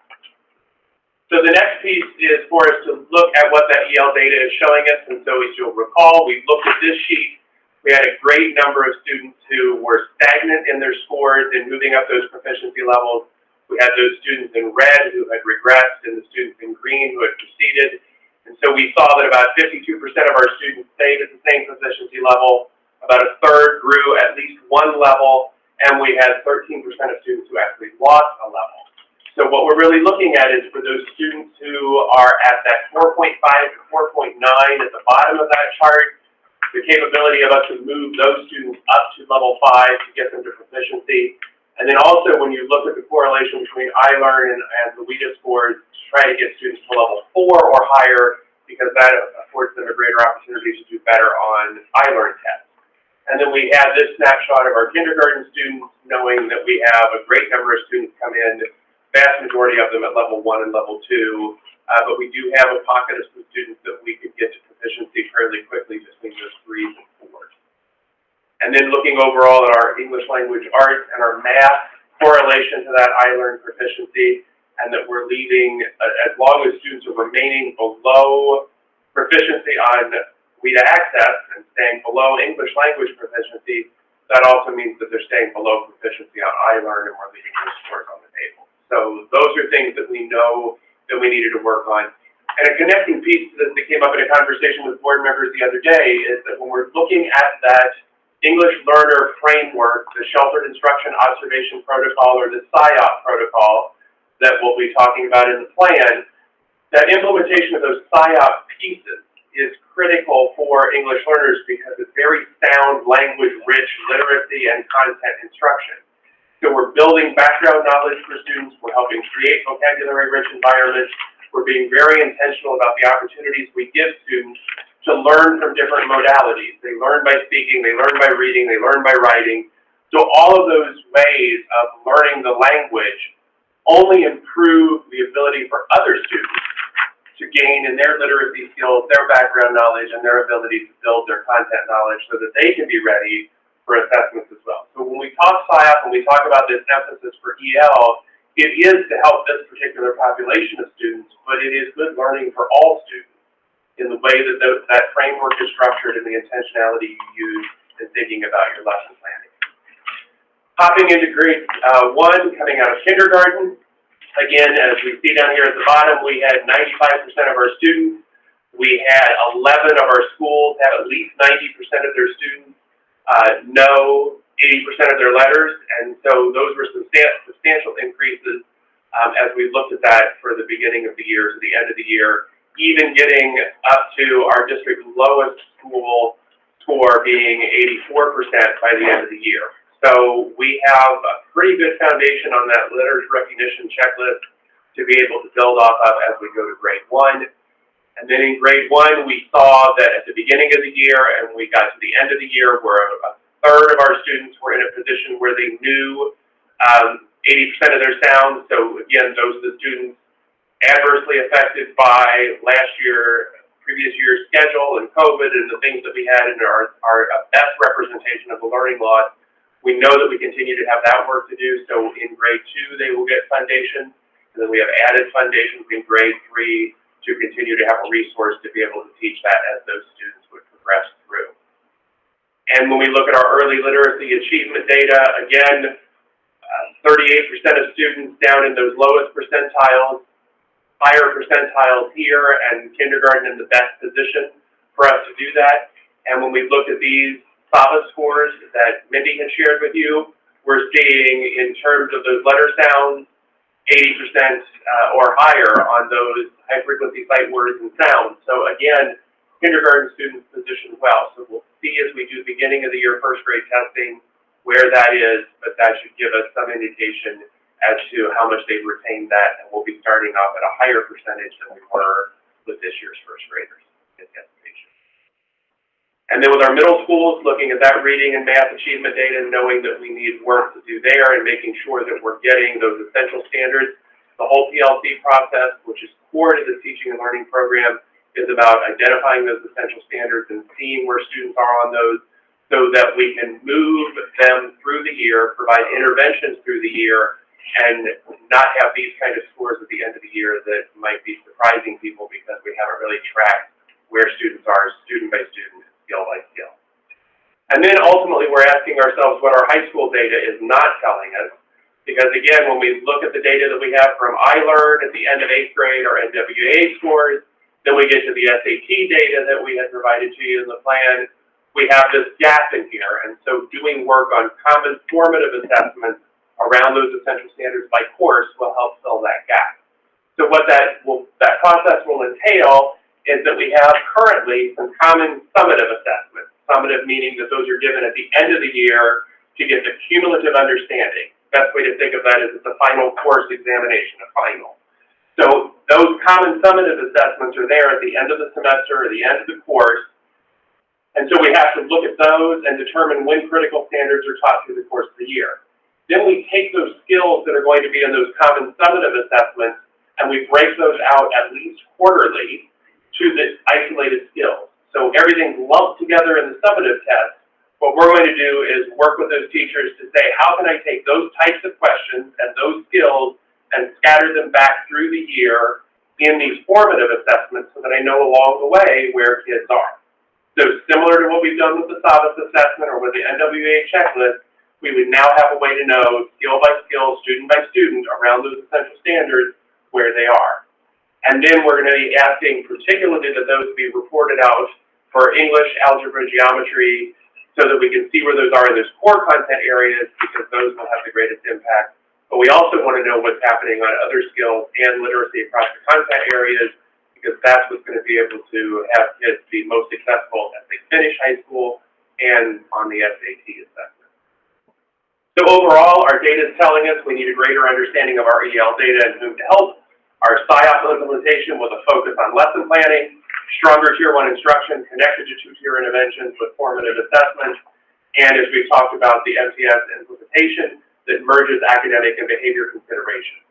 So when we take all 4 of those areas and we look at those and try to establish some goals, then the question becomes, what are our district goals? How do those feed down to and have a reciprocal relationship with school and principal goals? And then how do those have a relationship to classroom and teacher goals? Obviously, if we're working on particular goals of the district, then those need to become manifest or visible in some way with our principal goals, and then those become something that we see in our classroom. As we've talked about, and as I've stressed in conversations that I've had with principals and in the address I gave to teachers on Monday, I keep having this phrase from Martin Luther King about the fierce urgency of now coming forward. We've done a lot of to get to the point made by the people that have gone to the PLC conference and to the conversation a little bit earlier is that we have done a lot of work to lay foundation, and we will always need to be laying foundation as teachers potentially turn over in this climate.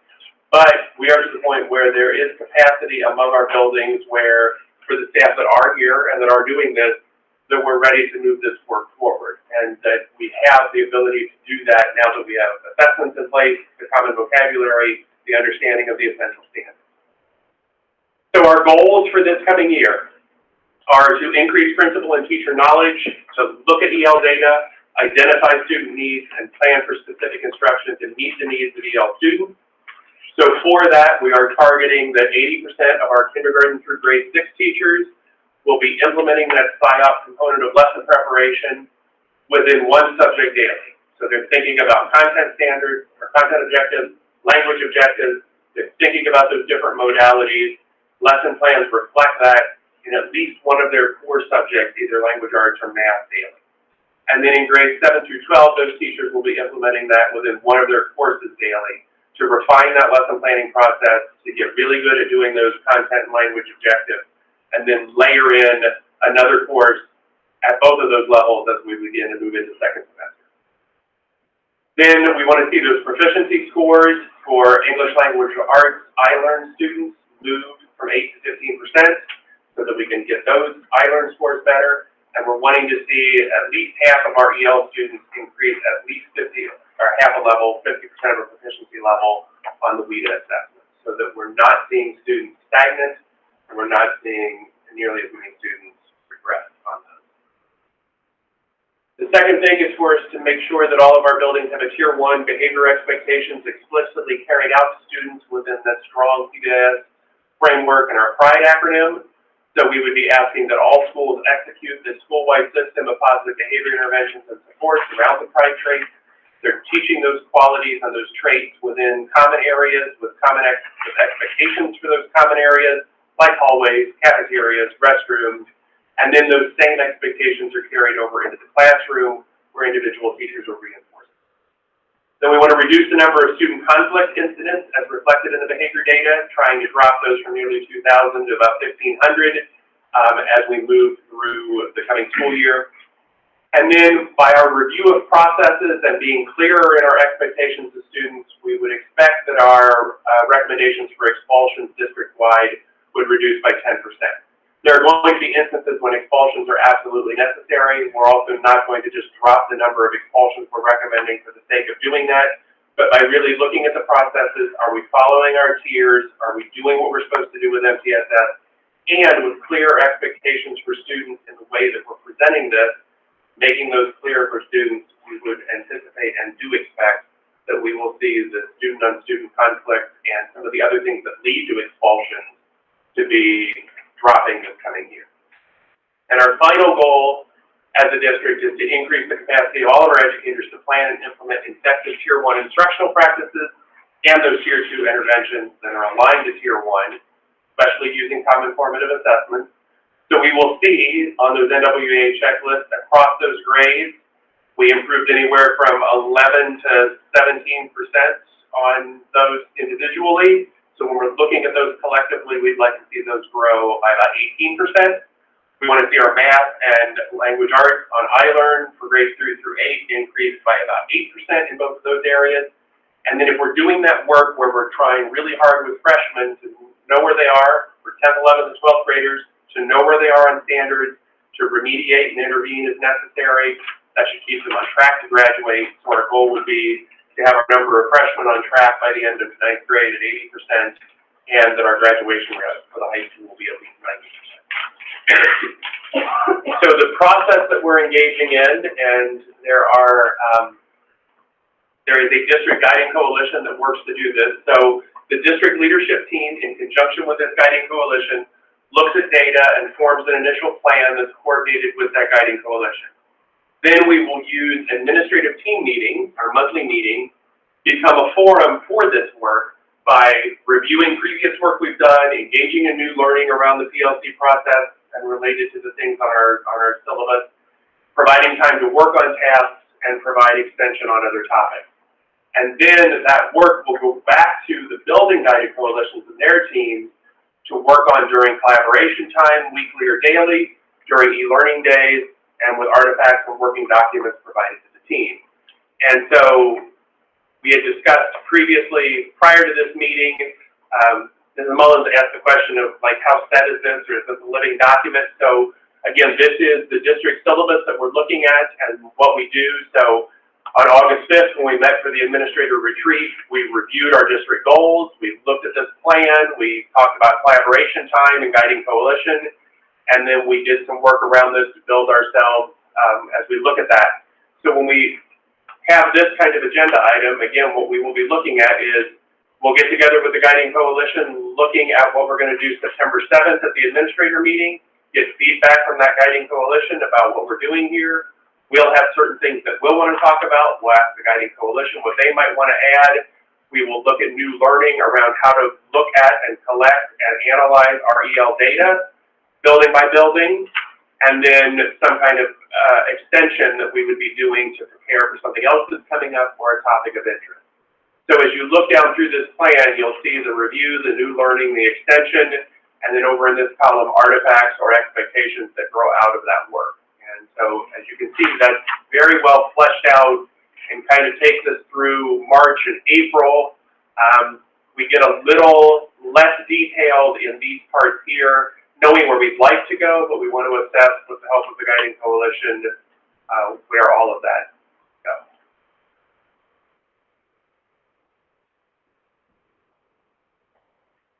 So then the question is, what's first?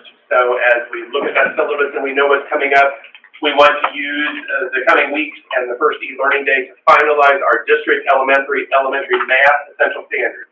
Then we'll have both math and language arts finished, and we can continue work on those elementary English language arts standards. And then we want to finalize all secondary subject area essential standards. So a lot of great courses have done that. Some courses have held on to a pretty extensive list of standards yet that seem unreasonable, and so we have to talk to them about what is truly essential in your area that we're going to be able to guarantee. And then as we proceed in that work, we will be looking at pacing guides. How do we break down the skills and scaffold the instruction to build it up for students so that they can build skill upon skill to arrive at those standards? Very rarely is a standard written in a way where it's just an isolated skill by itself. There are things that have to come together to make sure that students know that. So we'll be looking at those pacing guides. We'll be looking at proficiency scales. What does it look like to master this skill? So there's a consistency of expectation. And then common formative assessments. What tools do we use to assess if students know it or can do it? Again, this goes back to a point that Kelly Carmichael made. I have this on a frame in my office. That many things can wait, but children cannot. Their bones are being formed, their blood is being made, their senses are being developed, but then we cannot say tomorrow their name is today. And so I regret that because of things related to COVID and the things that have happened over the past couple of years and difficulties related to staffing shortages when we were whacked with that last year, that this process has taken us longer than I would have liked it for us to get here. But for us to build the foundational understanding that was necessary to do this work, to have the assessments in place for us to know where our kids are and to be able to really target and establish reasonable goals rooted in that data, it's taken us this time to do that. Had other things not transpired within the wider world, I would have liked for us to have been this place 2 years ago. But given what we are, what we've had to manage, this is where we are, but we all understand the importance of the work and where we're going. Any questions from the board? What I would propose is that our next step would be for us to establish some kind of dashboard whereby the goals that are there and the targets that are underneath them would be represented in some way for you consistently. And my questions would be, is that something that we also would want to have available on our website, have proposed that way? So my question kind of is that kind of the next step that we go with that? Or are there questions or other things that I think is relevant? I think the dashboard is an important part for us to stay informed, but also to keep the community informed of where we're at. So I think the dashboard is a great idea. I agree, and I think it also goes to accountability. It lets the community know that, we're putting it out there. It lets everybody involved in the district know this is what our plan is. I think that would be great, and I think, I think we talked about earlier, almost having like the red, yellow, green, or have it central where we hope we should be at this point. This is where we think we should be, just so kind of people have an idea if we're on track or not, or that's important. My biggest concern would be is that the dashboard is user-friendly and easy to follow and understand. Because sometimes the charts we get are a little confusing, so we acronyms for the general public are overwhelming. So if we can get those defined, I think that would be helpful. Well stated, and I agree. I think this is a great start. I like the data. I like the plans around it. Part of the Elkhart Promise is that the students will graduate career and college ready. And I don't know the answer to this, but I don't want to catch you off guard. But is there a way to track our students who leave to go on to higher learning to see truly are they career ready? Was the rigor of our curriculum at Elkhart High School sufficient enough to prepare them, and how are they doing academically? So right now, the way that that's measured and has been accounted in accountability purposes are through standardized tests, the ASVAB, the graduation buckets, and those kind of things. For us to survey graduates, a year or two after they graduated, and where are they, we can find that information out, and are they still in the career they went into? Are they still in the field that they went to college for? Are they still in college? Are they still in college? Those kind of things. but getting returns on those, districts all around are saying that it's very difficult to get that data.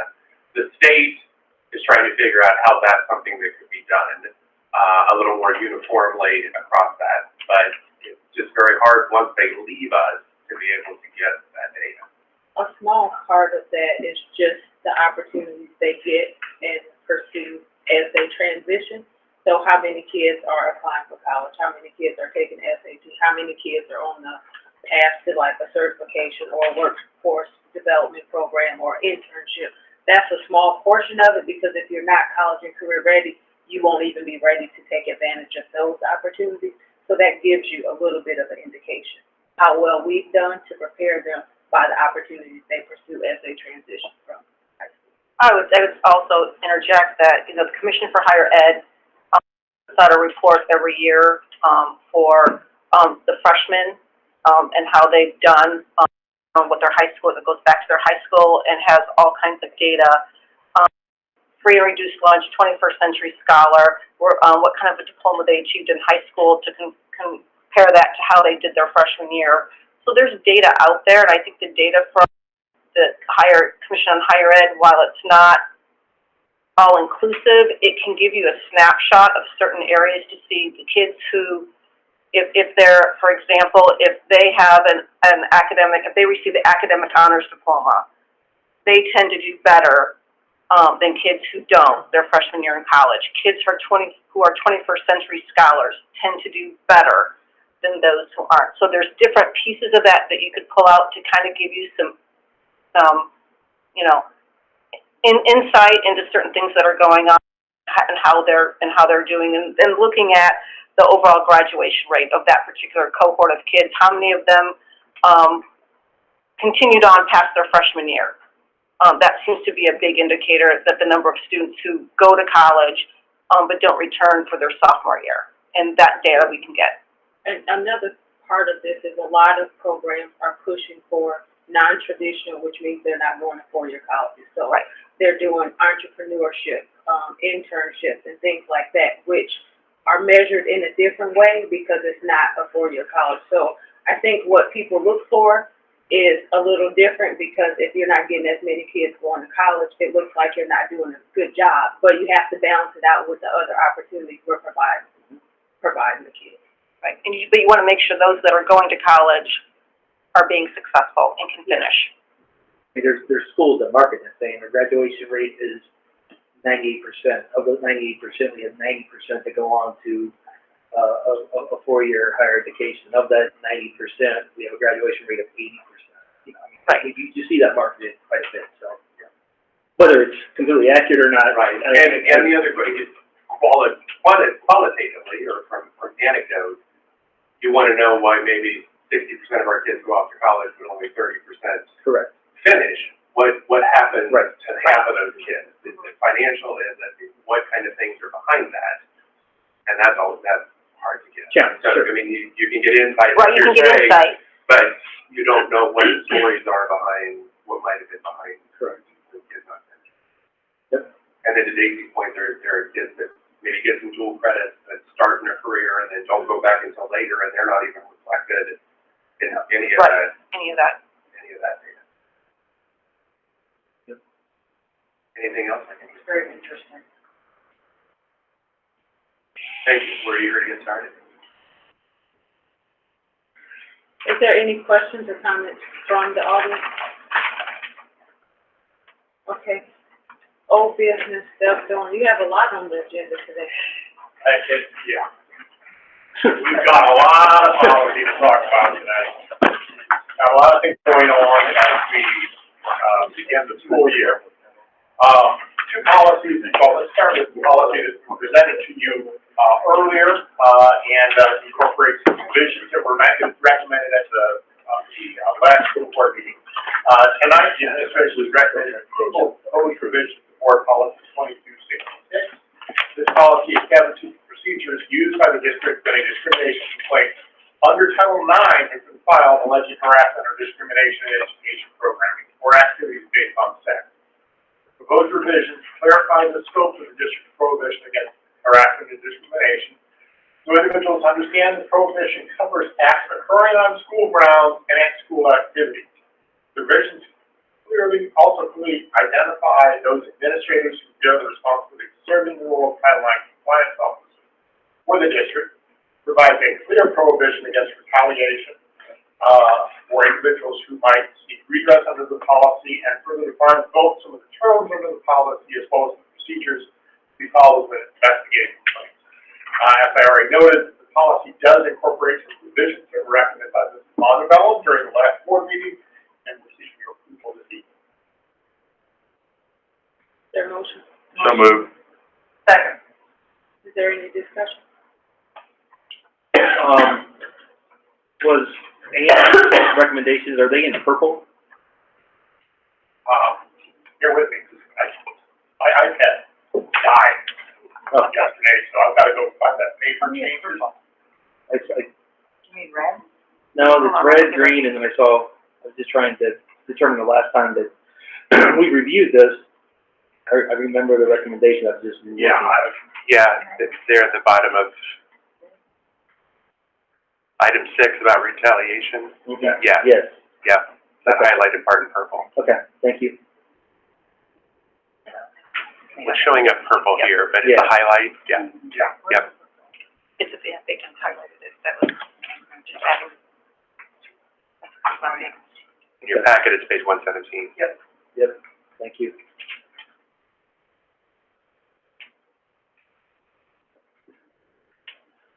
I have no further questions. Is there any questions or comments from Melody? All in favor? Aye. Opposed?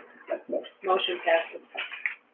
Thank you. The next policy, again, what we previously provided to you are proposed revisions to the professional staff fringe benefit policy. Tonight, the administration is seeking board approval of proposed revisions to this policy. Board policy 3421.04A governs certain benefits provided to district administrators, including the district's VIVA plan, which is a voluntary employee benefit agreement. The proposed revisions do not add new benefits for administrators. The intention of the proposed changes is to bring the policy in line with a series of resolutions that have been adopted by this and prior school boards, which have not been previously incorporated into the policy. In order to make sure the benefits offered to district administrators are known to all individuals, the administration believes it's best to have them clearly delineated in this policy. In addition to clarifying this for administrative employees, it is our plan to work with the ETA to make sure that those same resolution changes are incorporated into the contract language that governs the VIVA plan for our teachers. And so we are seeking your approval of this change this evening, and we'll continue our discussion with the Teachers Association about the impact of those changes on our teaching staff. Is there a motion? Second. Is there any discussion? Is there any questions or comments from the audience? All in favor? Aye. Opposed? Motion passes. Okay, now we have a series of policies dealing with compensation for various employee groups. The first one is Board Policy 3410.04CS. This is the substitute compensation plan. In an effort to attract and retain retired teachers to our pool of substitute teachers, the administration is recommending changes to this compensation plan for substitute teachers who have retired from the teaching profession. The administration's recommendation is to increase the rate of the compensation for Indiana retired teachers to $300 a day, and to increase compensation for retired Elkhart Community School teachers to $350 per day. We believe these changes will attract more retired teachers to work in our district and serve the educational needs of students enrolled in our schools. And quite honestly, I hope it encourages retired teachers from other districts to determine that Elkhart is the place that they should be working as a substitute teacher. We intend, presuming the board approves this, to publicize this somewhat broadly. We've already worked with Brenda on that particular issue so we can get the message out to those retired teachers. They have the opportunity to really earn significantly more by teaching here in Elkhart than anywhere else in the area. And we are asking that you would waive second reading on this policy change this evening. I have a question. Yes. Wait, is there a motion? Oh, sorry. I make a motion we approve. Okay, second. No, Okay, I have it, and maybe it's just the way I'm reading this, for, just for more explanation. Sure. There's a sentence that starts, when a teacher is retired from Elkhart Community Schools and accepts a substitute teaching assignment, the teacher shall be paid for the duration of the assignment at the daily rate equivalent to the teacher's daily rate at the time of retirement. So does that sound to me like it's conflicting with what the table is up above? I'm glad you pointed that out. I just had a conversation with Mr. Scott. We probably need to clarify that language a little bit to make it clear as to how it works, because here are some challenges. The rates that we've established here could, in fact, for some of our retired teachers, be higher than their retirement daily rate. Right. It could also be lower for some of those teachers, and we don't want to be in a situation where we are dropping the teacher's compensation for that standpoint. So if it were, my recommendation, suggestion would be, go ahead and approve the policy this evening so we can get those new rates in place. And we can come back with revised language dealing with that particular issue in the long-term assignment at the next board meeting, so we can have clarity on that particular question. That's fine with me. I just, when I read it, I was just like, it just seems conflicting. Yeah, and I'm sorry I didn't bring it to your attention earlier, but I was just like, you know, I was reading it on my. Mr. Scott brought it to my attention sometime last week too, so, we're all together on that. Yeah, Here, but, and to some extent, this has been a challenge for us that we continue to look at. This relates a lot back to some conversations that Maggie had a long time ago this evening during the work session as to what can we do? How can we creatively move in any number of different ways to make sure that we're attracting the most substitute teachers here in Elkhart. Or to teachers, if we can pay Elevate and we can bump this up to the substitute teachers, why can't we pull money out of Kevin's bucket to pay our teachers even higher, and then we'll retain more and get more teachers here? Because I keep thinking, if you can pay Elevate, if we can do all of these other things to get the substitutes in, why are we not just paying our teachers more? Well, you should start by having a conversation with the Indiana General Assembly about the fact that they don't allow us to have bargaining with our Teachers Association until September the 15th. Why can't we just stipend all of our teachers then? Because it's the same situation, that's bargaining with the Teachers Association. The Wow. General Assembly, Carrie, can you come up to the microphone, please? Kelly, I don't disagree with you. Right. But our team right now. Yeah, well, I just get frustrated because I'm like, we're almost paying Elevate more than we're paying our teachers. And I'm like, so why can't we just pretend that none of you had this conversation? I just say, Kevin, let's cut a check. All of our teachers. I like to spend Kevin's money, sorry. Don't we all? As all things are true, it's more complicated than initial.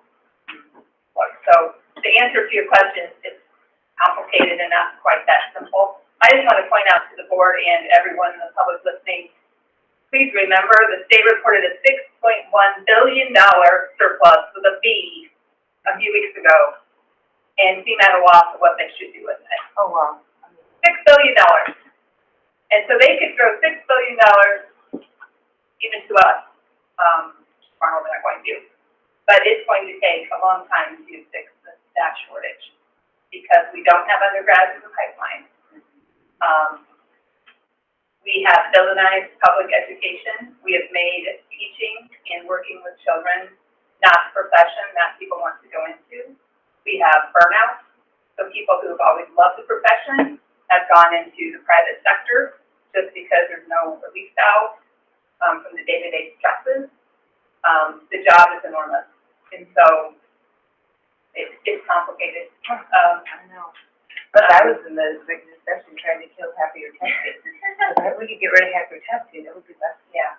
I know Ann mentioned earlier about some incentives, like to attract middle school teachers, which on the surface seems like a lovely idea. However, then you have to have money for the 800 people who already live here and work here, because they're like, but I already teach middle school language arts, so why is Ellie getting right, so it's so complicated. So Kevin's probably having a heart attack back when he's thinking about how complicated. Listen, I'm always trying to figure out how to move your bucket. All ideas are on the table. I promise you. I would be the first one to speak if I thought they were hiding buckets and being misers and that's Oh, I not- don't think they are. No, super No, we complicated. don't think that we Yeah. think that that's what we're doing, we're just actually trying to find a manipulative way around what they're, But very much our problem here, it starts at the legislative level and it starts at $6.1 billion. Yeah, and Oh, what is, it's open what to are, right, what is we your need to guys' put it on. ability as a teachers union to move any needle in that $6.1 billion? How can you guys come together? Is that something is there a coalition? What is happening and how can we get this out to the public to put pressure in that direction? Unfortunately, this summer, our citizens have been very distracted by some other topics going on down in Indianapolis. So I think our eyes are off the $6.1 billion. So we'll have to kind of get back to that. It is a biennium. It is a budget year down there starting in January, so they will be reviewing budgets, et cetera. But wow, that's an awful lot of money. And whenever I talk to our legislators, we get the same message. You all have plenty of money. I think people here in the community sitting behind me have probably heard that being murmured out and about too. They feel like they provide plenty of money. So I don't know what they're gonna do with billions of dollars, but.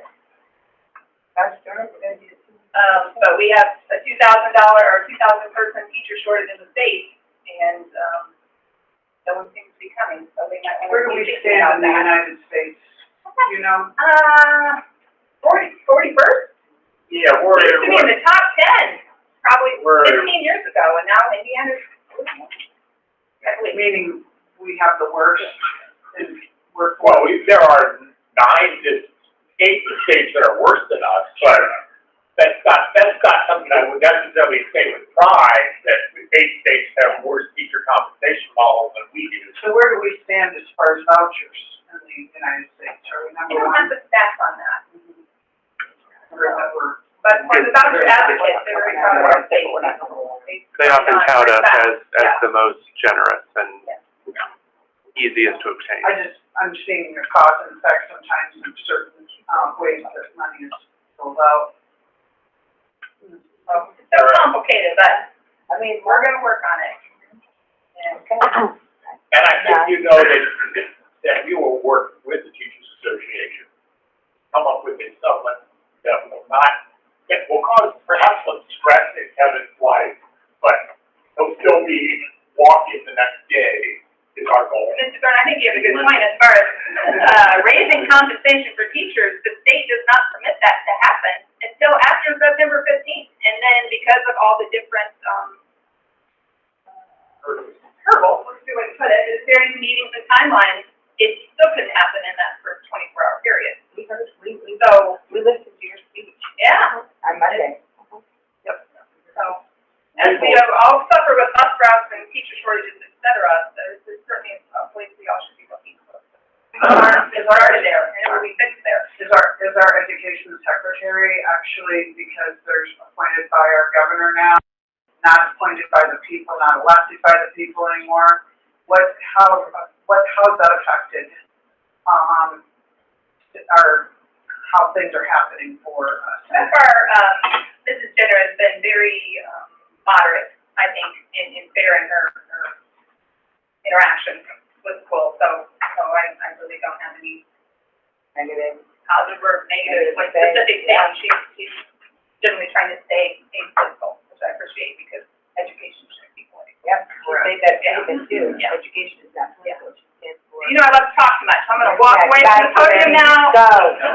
I was gonna say, if you might recall, last year, we had discussions with the Teachers Association about a completely different compensation model that I believe would have caused teachers to stay in Elkhart and not seek employment elsewhere. And the state of Indiana told us that our plan would not be compliant, and we'd then be subject to the state of Indiana coming in to tell us how to bargain.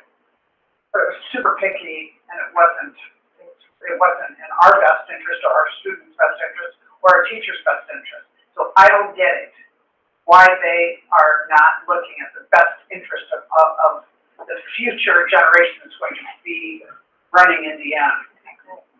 I Thanks, agree. Terry. Thanks. However- Are you ready to vote? No, first of all, I'd like to know we're back to our president, so she can run the meetings and not carry it on. Yes, there you go. So very good job. Thanks, guys. Is there any other questions or comments from Yeah. you? I actually do have a question regarding the policy. Retired teachers pay, in the old policy is $145, and you're proposing to raise it to $300, and if they're a retired, Elkhart Community Schools teacher, it's $350. That's correct. My question is, how did you arrive at that number? And, how is that, well, first of all, how did you arrive at that number? Okay, so let me, Scott was involved in those conversations, but one of the things we looked at was, okay, what is the average salary of our retirees? Where are they generally speaking? And we came with a number that when you looked at that, and you divided it up by a daily rate, was somewhere close to the $350 for our retirees. Some of us tried to push that number a little higher, because this has got to be kept from them. But we came up with a middle ground in terms of the $350, and what we then really started talking about was, what should that be for all retired teachers? And I think we also reached a consensus that, yes, we want to attract anybody here, but we think it's important to treat our retirees, so those people who have given countless years to Elkhart students a little bit more, and so that was the rationale for the two different numbers. So, shame on us for paying $145, and it was reviewed in September 2021. Just to clarify, that $145, when they would take a long-term assignment, that's where the language in this bond development protocol would come into play. This will be for a sub who works just on an itinerant basis, who only sub for us 10, 15 times a year. That's when they would have received the $145. If they had taken a long-term assignment, then it would be back up at the $350 or higher number. And then, so, say I'm a retired teacher, not from the school district, I'm assuming that you looked at other districts, so, why would I, if I'm strictly looking at wage, how does that compare with other districts? I don't think there is I have not done a lot of analysis on this. I don't think there's a district around us that comes close to that. Good. Because I hope they will attract. Really, when you think about that, we were very competitive at 145. Okay. Jumping it to these numbers, I think puts us in a realm where no other district around us comes even close to that for retired teachers. Yeah. Which is where, quite honestly, I'd like to be across the board with all our levels of compensation.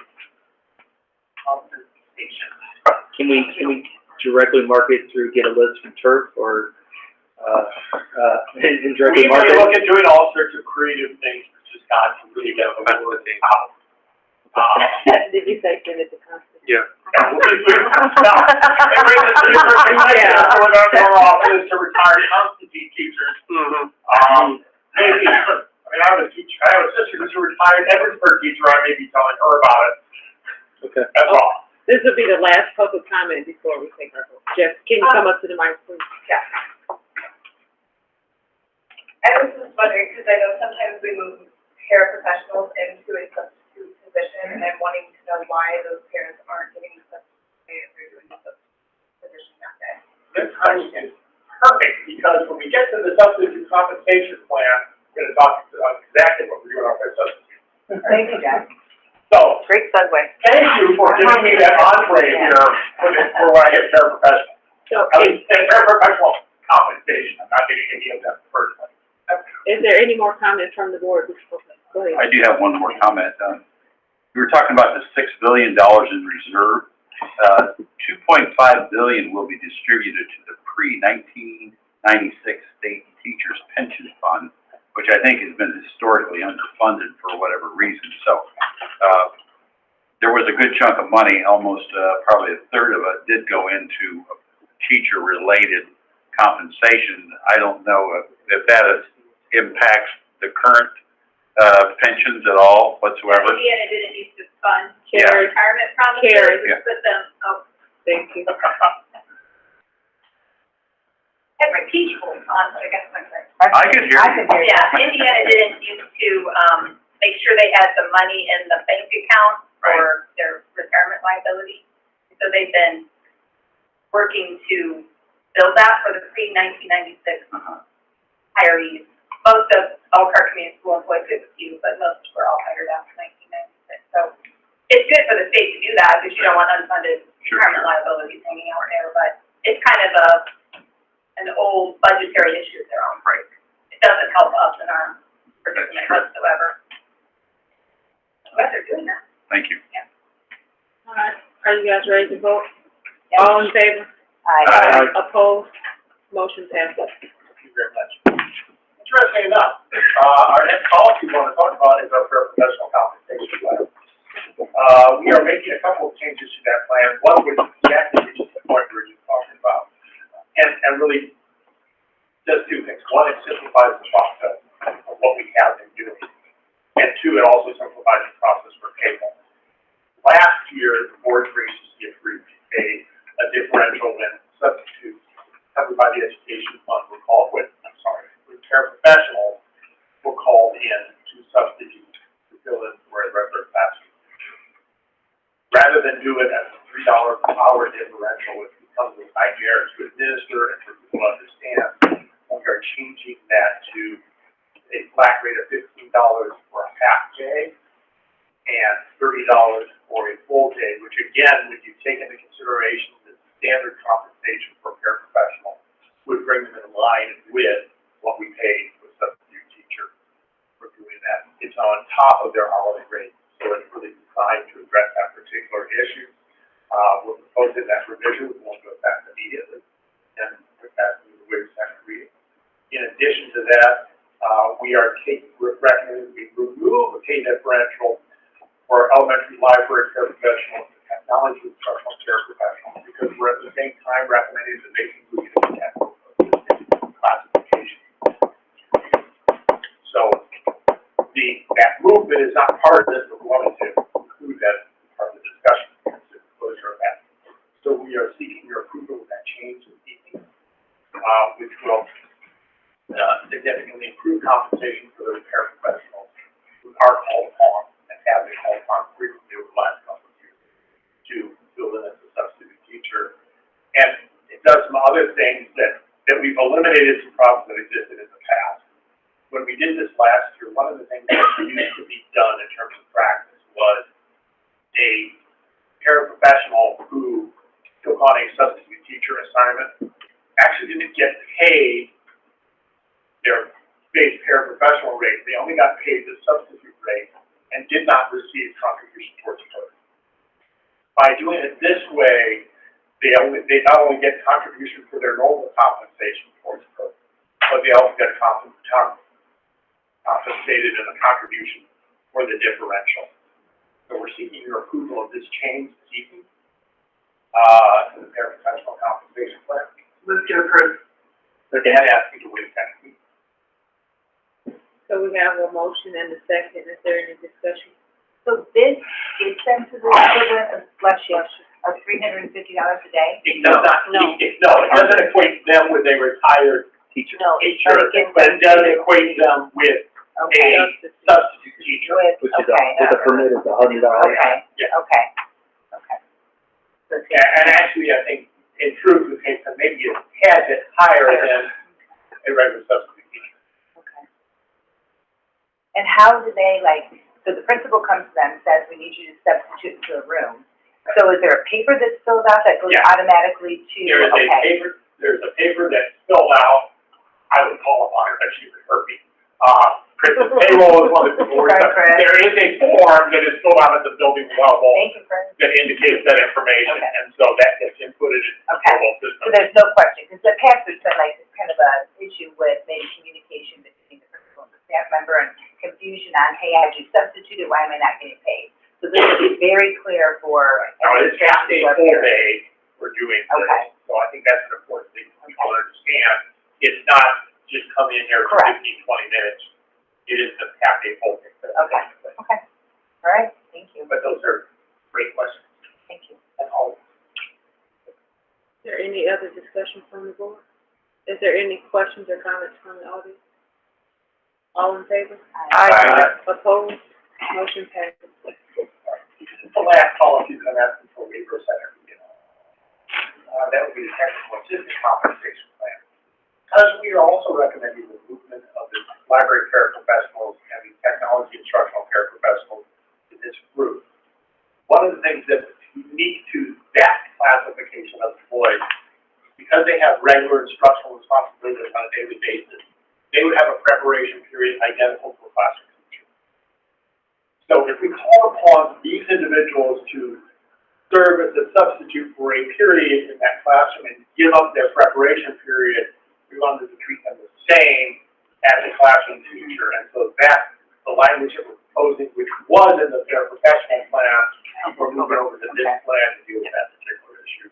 We're seeking approval of that change. Is there a motion? Motion. Second. Is there any discussion? Is there any questions or comments from the audience? All in favor? Opposed? Motion passes. And we have two additional policies to talk about. The first one tonight is Board Policy 5517.01. That is our bullying prevention policy. As happened earlier on in tonight's meeting, the Parents Guiding Coalition is recommending that we remove a couple of words from the policy, and that is frequently repeated. Or, I'm sorry, often repeated. And that created at least a perception among some administrators that there had to be two events of bullying before it could be treated as bullying. Now, by my reading of the statute, my reading of the policy, that was not accurate, but in order to make it very clear to administrators, to parents, to students, that one isolated incident of bullying behavior could qualify as being bullying, we're recommending that we remove that language from the policy. We are bringing this to you tonight for additional consideration. Is there any discussion? Questions or comments from the audience? Can you come up to the mic, please? I personally would like to waive the second reading because I think it's important that this happens before school starts on Thursday. Move to approve? You need to move to approve and to waive second reading. Okay, so I would move to approve to waive second reading on this. Okay. Is there any additional discussion? All in favor? Aye. Opposed? Motion passes. Thank you. Finally, I know you all are getting tired of seeing me, but I'm still not going to be done even after this. We do have proposed revisions to our school facility policy, which we're bringing for initial consideration. These are really just name changes. 99% of it is recognizing that we no longer have an Elkhart Central High School and Elkhart Memorial. We have an Elkhart High School and freshman division. So we're recommending changes to this policy this evening. We are bringing this to you for initial consideration. Is there any discussion? I know, I was just thinking the same thing. Can't we If you want to make the same on motion. that? Nothing more. I'll make a motion to waive second reading and approve. Is there a second? Yeah. Is there any further discussion? All in favor? Aye. Opposed? Motion passes. That's one more item that you can get rid of. This evening, I'm pleased to present, for board approval, a proposed agreement between the Elkhart Community Schools and Elkhart Education Foundation, which I have been working on with Charmaine, who is still here, hanging out for us. Thank you. She's the executive director of the Education Foundation. The purpose of this is to really lay out and formalize some of the many things that have existed between us and our long-term partner, the Education Foundation. And we are, Charmaine worked with us throughout for several weeks, several months on this agreement, and I think we also shared a copy of it, draft with you much earlier on in the process. We'd like your approval of that this evening, and want to discuss and then ask Charmaine any questions. Feel free to do so. Is there a motion? Motion. Second. Is there any discussion? I just want to tell you that I'm very impressed that you stepped into this and you've done a great job and wonderful things about Summerscape, and the people that you work with in the public have nothing but the most amazing things to say about you. So it's very nice to work with you. I mean, I haven't officially, but yeah. So congratulations, great job. Thank you. I love it. So I really want to Charmaine, can you come up to the Sorry, microphone? she was trying not to, she was like, no. Well, you know what? Yeah, you stayed the whole time, so. Hi, everyone. Thank you. I'm honored to be a part of the district, and I'm glad that we were able to articulate this agreement. Yeah, congratulations. Great position. Okay. Is there any comments or questions from the audience? Is there any, We're reason? not in the audience. I'm sorry.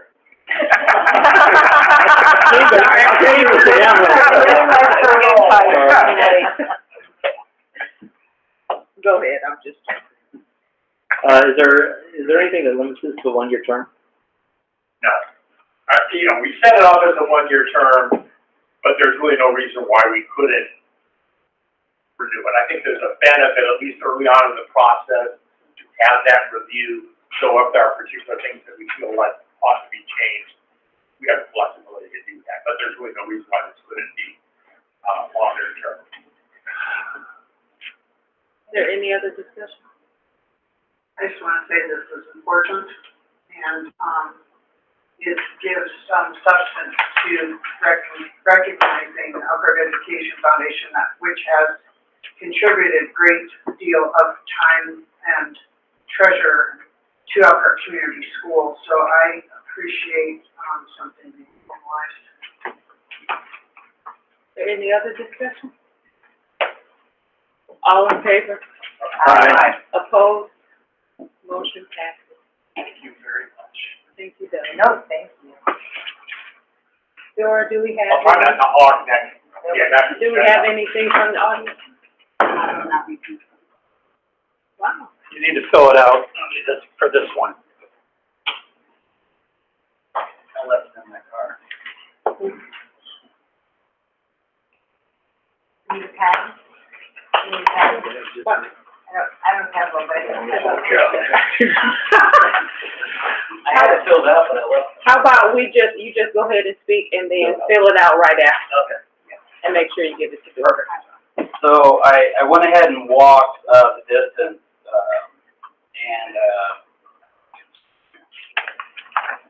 so from my house at 420 Northwest Boulevard, it took me 54 minutes to get to door 21, at the high school. To get to the river, it took me 23 minutes to get to the French Bridge, and 40 minutes to get to Waterfall Drive. Or I'm sorry, 40 minutes to get to the police station. So, and I can't imagine on a day like this, walking to school every morning, let alone, in the heat, let alone the snow, rain. So that's all I got. Thank you. Appreciate you guys. Well, what was the time again? I'm sorry. 54 minutes. And I walk fast. I'm ex-military, my family hates me when we go places. And my daughter ended up walking with me after 20 minutes because she heard I was walking, so she walked with me and she's like, we doesn't walk this fast. I'm like, yeah, but, so I don't know how long it would take him because he just got off football, so I wasn't gonna ask him to walk with me, so. But we're gonna have to walk so I can explain to him how he needs to go. I went down West Boulevard to Lexington, about a straight shot all the way down to Waterfall, and then cut to the police station, so, just took all the sidewalk. I'll follow up with the transportation guys. All right, thank you. Make sure you fill out your sheet, please. Thanks. Dr. Cohen. Would like to recognize Lindsay Brander, who is now our new Would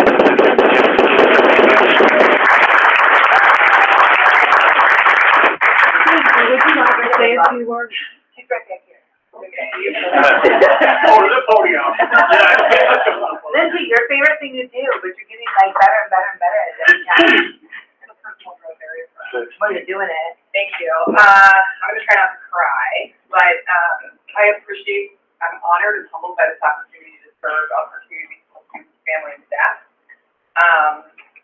Neither of my parents graduated high school. This is a huge deal. Thank you. Thank you, Lindsay. We are excited to have you, and I have faith that you'll do an awesome job, so congratulations. would like to just acknowledge the hard work that everybody's put in to get us to the position where, totally ready or not, when the kiddos come Thursday, they're coming. So, to Maggie and her staff and HR, I know the long hours and the time that she's putting in and following up and making those phone calls to get people staffed, is just yeoman's work. The work done by folks in this building as we've looked at the back-to-school university for the exceptional needs folks, as we looked at new teacher welcome and orientation, and those 2 days, I've heard a lot of positive things from people about those experiences of bringing people into the buildings, welcoming them in, providing those opportunities so that they felt welcomed. And at those new teacher orientations, to see, you know, young new teachers coming in and excited to be here, but also some returning faces that have made the choice to come back. So those were very good days. So for principal, staff, administrative folks here for doing all that work to welcome new people. And then to the people in operations, custodians that have buildings looking their best, the transportation people working to try to make sure that we get kids here and get those late coming transportation requests routed, and all the work across all the operations staff. I say thank you to everybody doing all the work that's necessary to be ready to know kids by name. Dr. Cohen, are you able to give a short update about the site logic and where we are with our peer in the meetings that we have scheduled for next month? So in September, I followed up with SiteLogic and School IQ, and they will be doing the September 13th work session with the board members between 5:45 and 7 o'clock, just taking that hour and 15 minutes prior to the board meeting to do that work session with you around priority topics and the formation of the key committee. Then they will stay around overnight and then be here the next day. We will arrange a time with administrators in the building and anybody here to do kind of an hour Google Meet for them to explain the process to administrators, answer questions, and know what they'll need to be doing as they would visit buildings to do the focus groups they're going to do there. And then on the evening of the 14th, we will be having the public meeting where SiteLogic will lay out for the community the process that's going to be involved, the makeup of that key committee. We're looking to do that at the freshman division, still trying to peg down whether that'll be like 6 or 6:30, but we will get that well advertised in advance for everybody. So those are the processes there. They also have given us surveys to give to staff about facility use and comfort levels in buildings as part of the roof to blacktop assessment of buildings. So we will be getting those surveys out to staff so that they can complete those, and that can be part of the SiteLogic work that they're doing. Is there anything from the board? Yeah, I have one item. Last week, we lost a very important Congresswoman, Jackie Walorski, and she was a tremendous champion of Elkhart Community Schools. We had seen her, I had been with her personally, several times within our buildings, especially the Career Center, and also, working with some other events. She will be sorely missed, and I think difficult to replace. So, keep her and her family in your prayers, please, as well as the other 3 people that were involved. Thank you. Thank you, Doug. I just wanted to give an update of what the board has been working on to prepare for the school year. We have taken the last couple executive sessions to work on goals for the superintendent. We've been working closely with him with that to make sure the goals are aligned with the teaching and learning plan, and it's something that we want to feel comfortable with the priority. So the first part of that process is us meeting as a group to kind of determine where we want to go.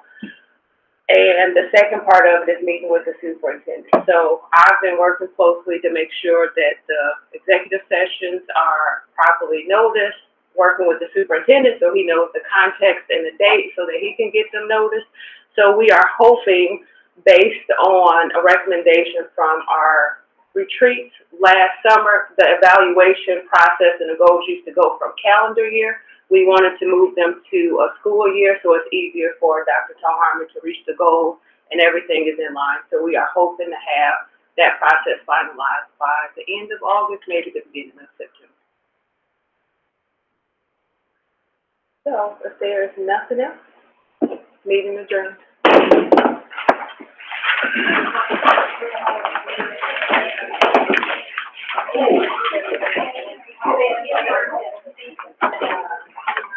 Nice to meet you.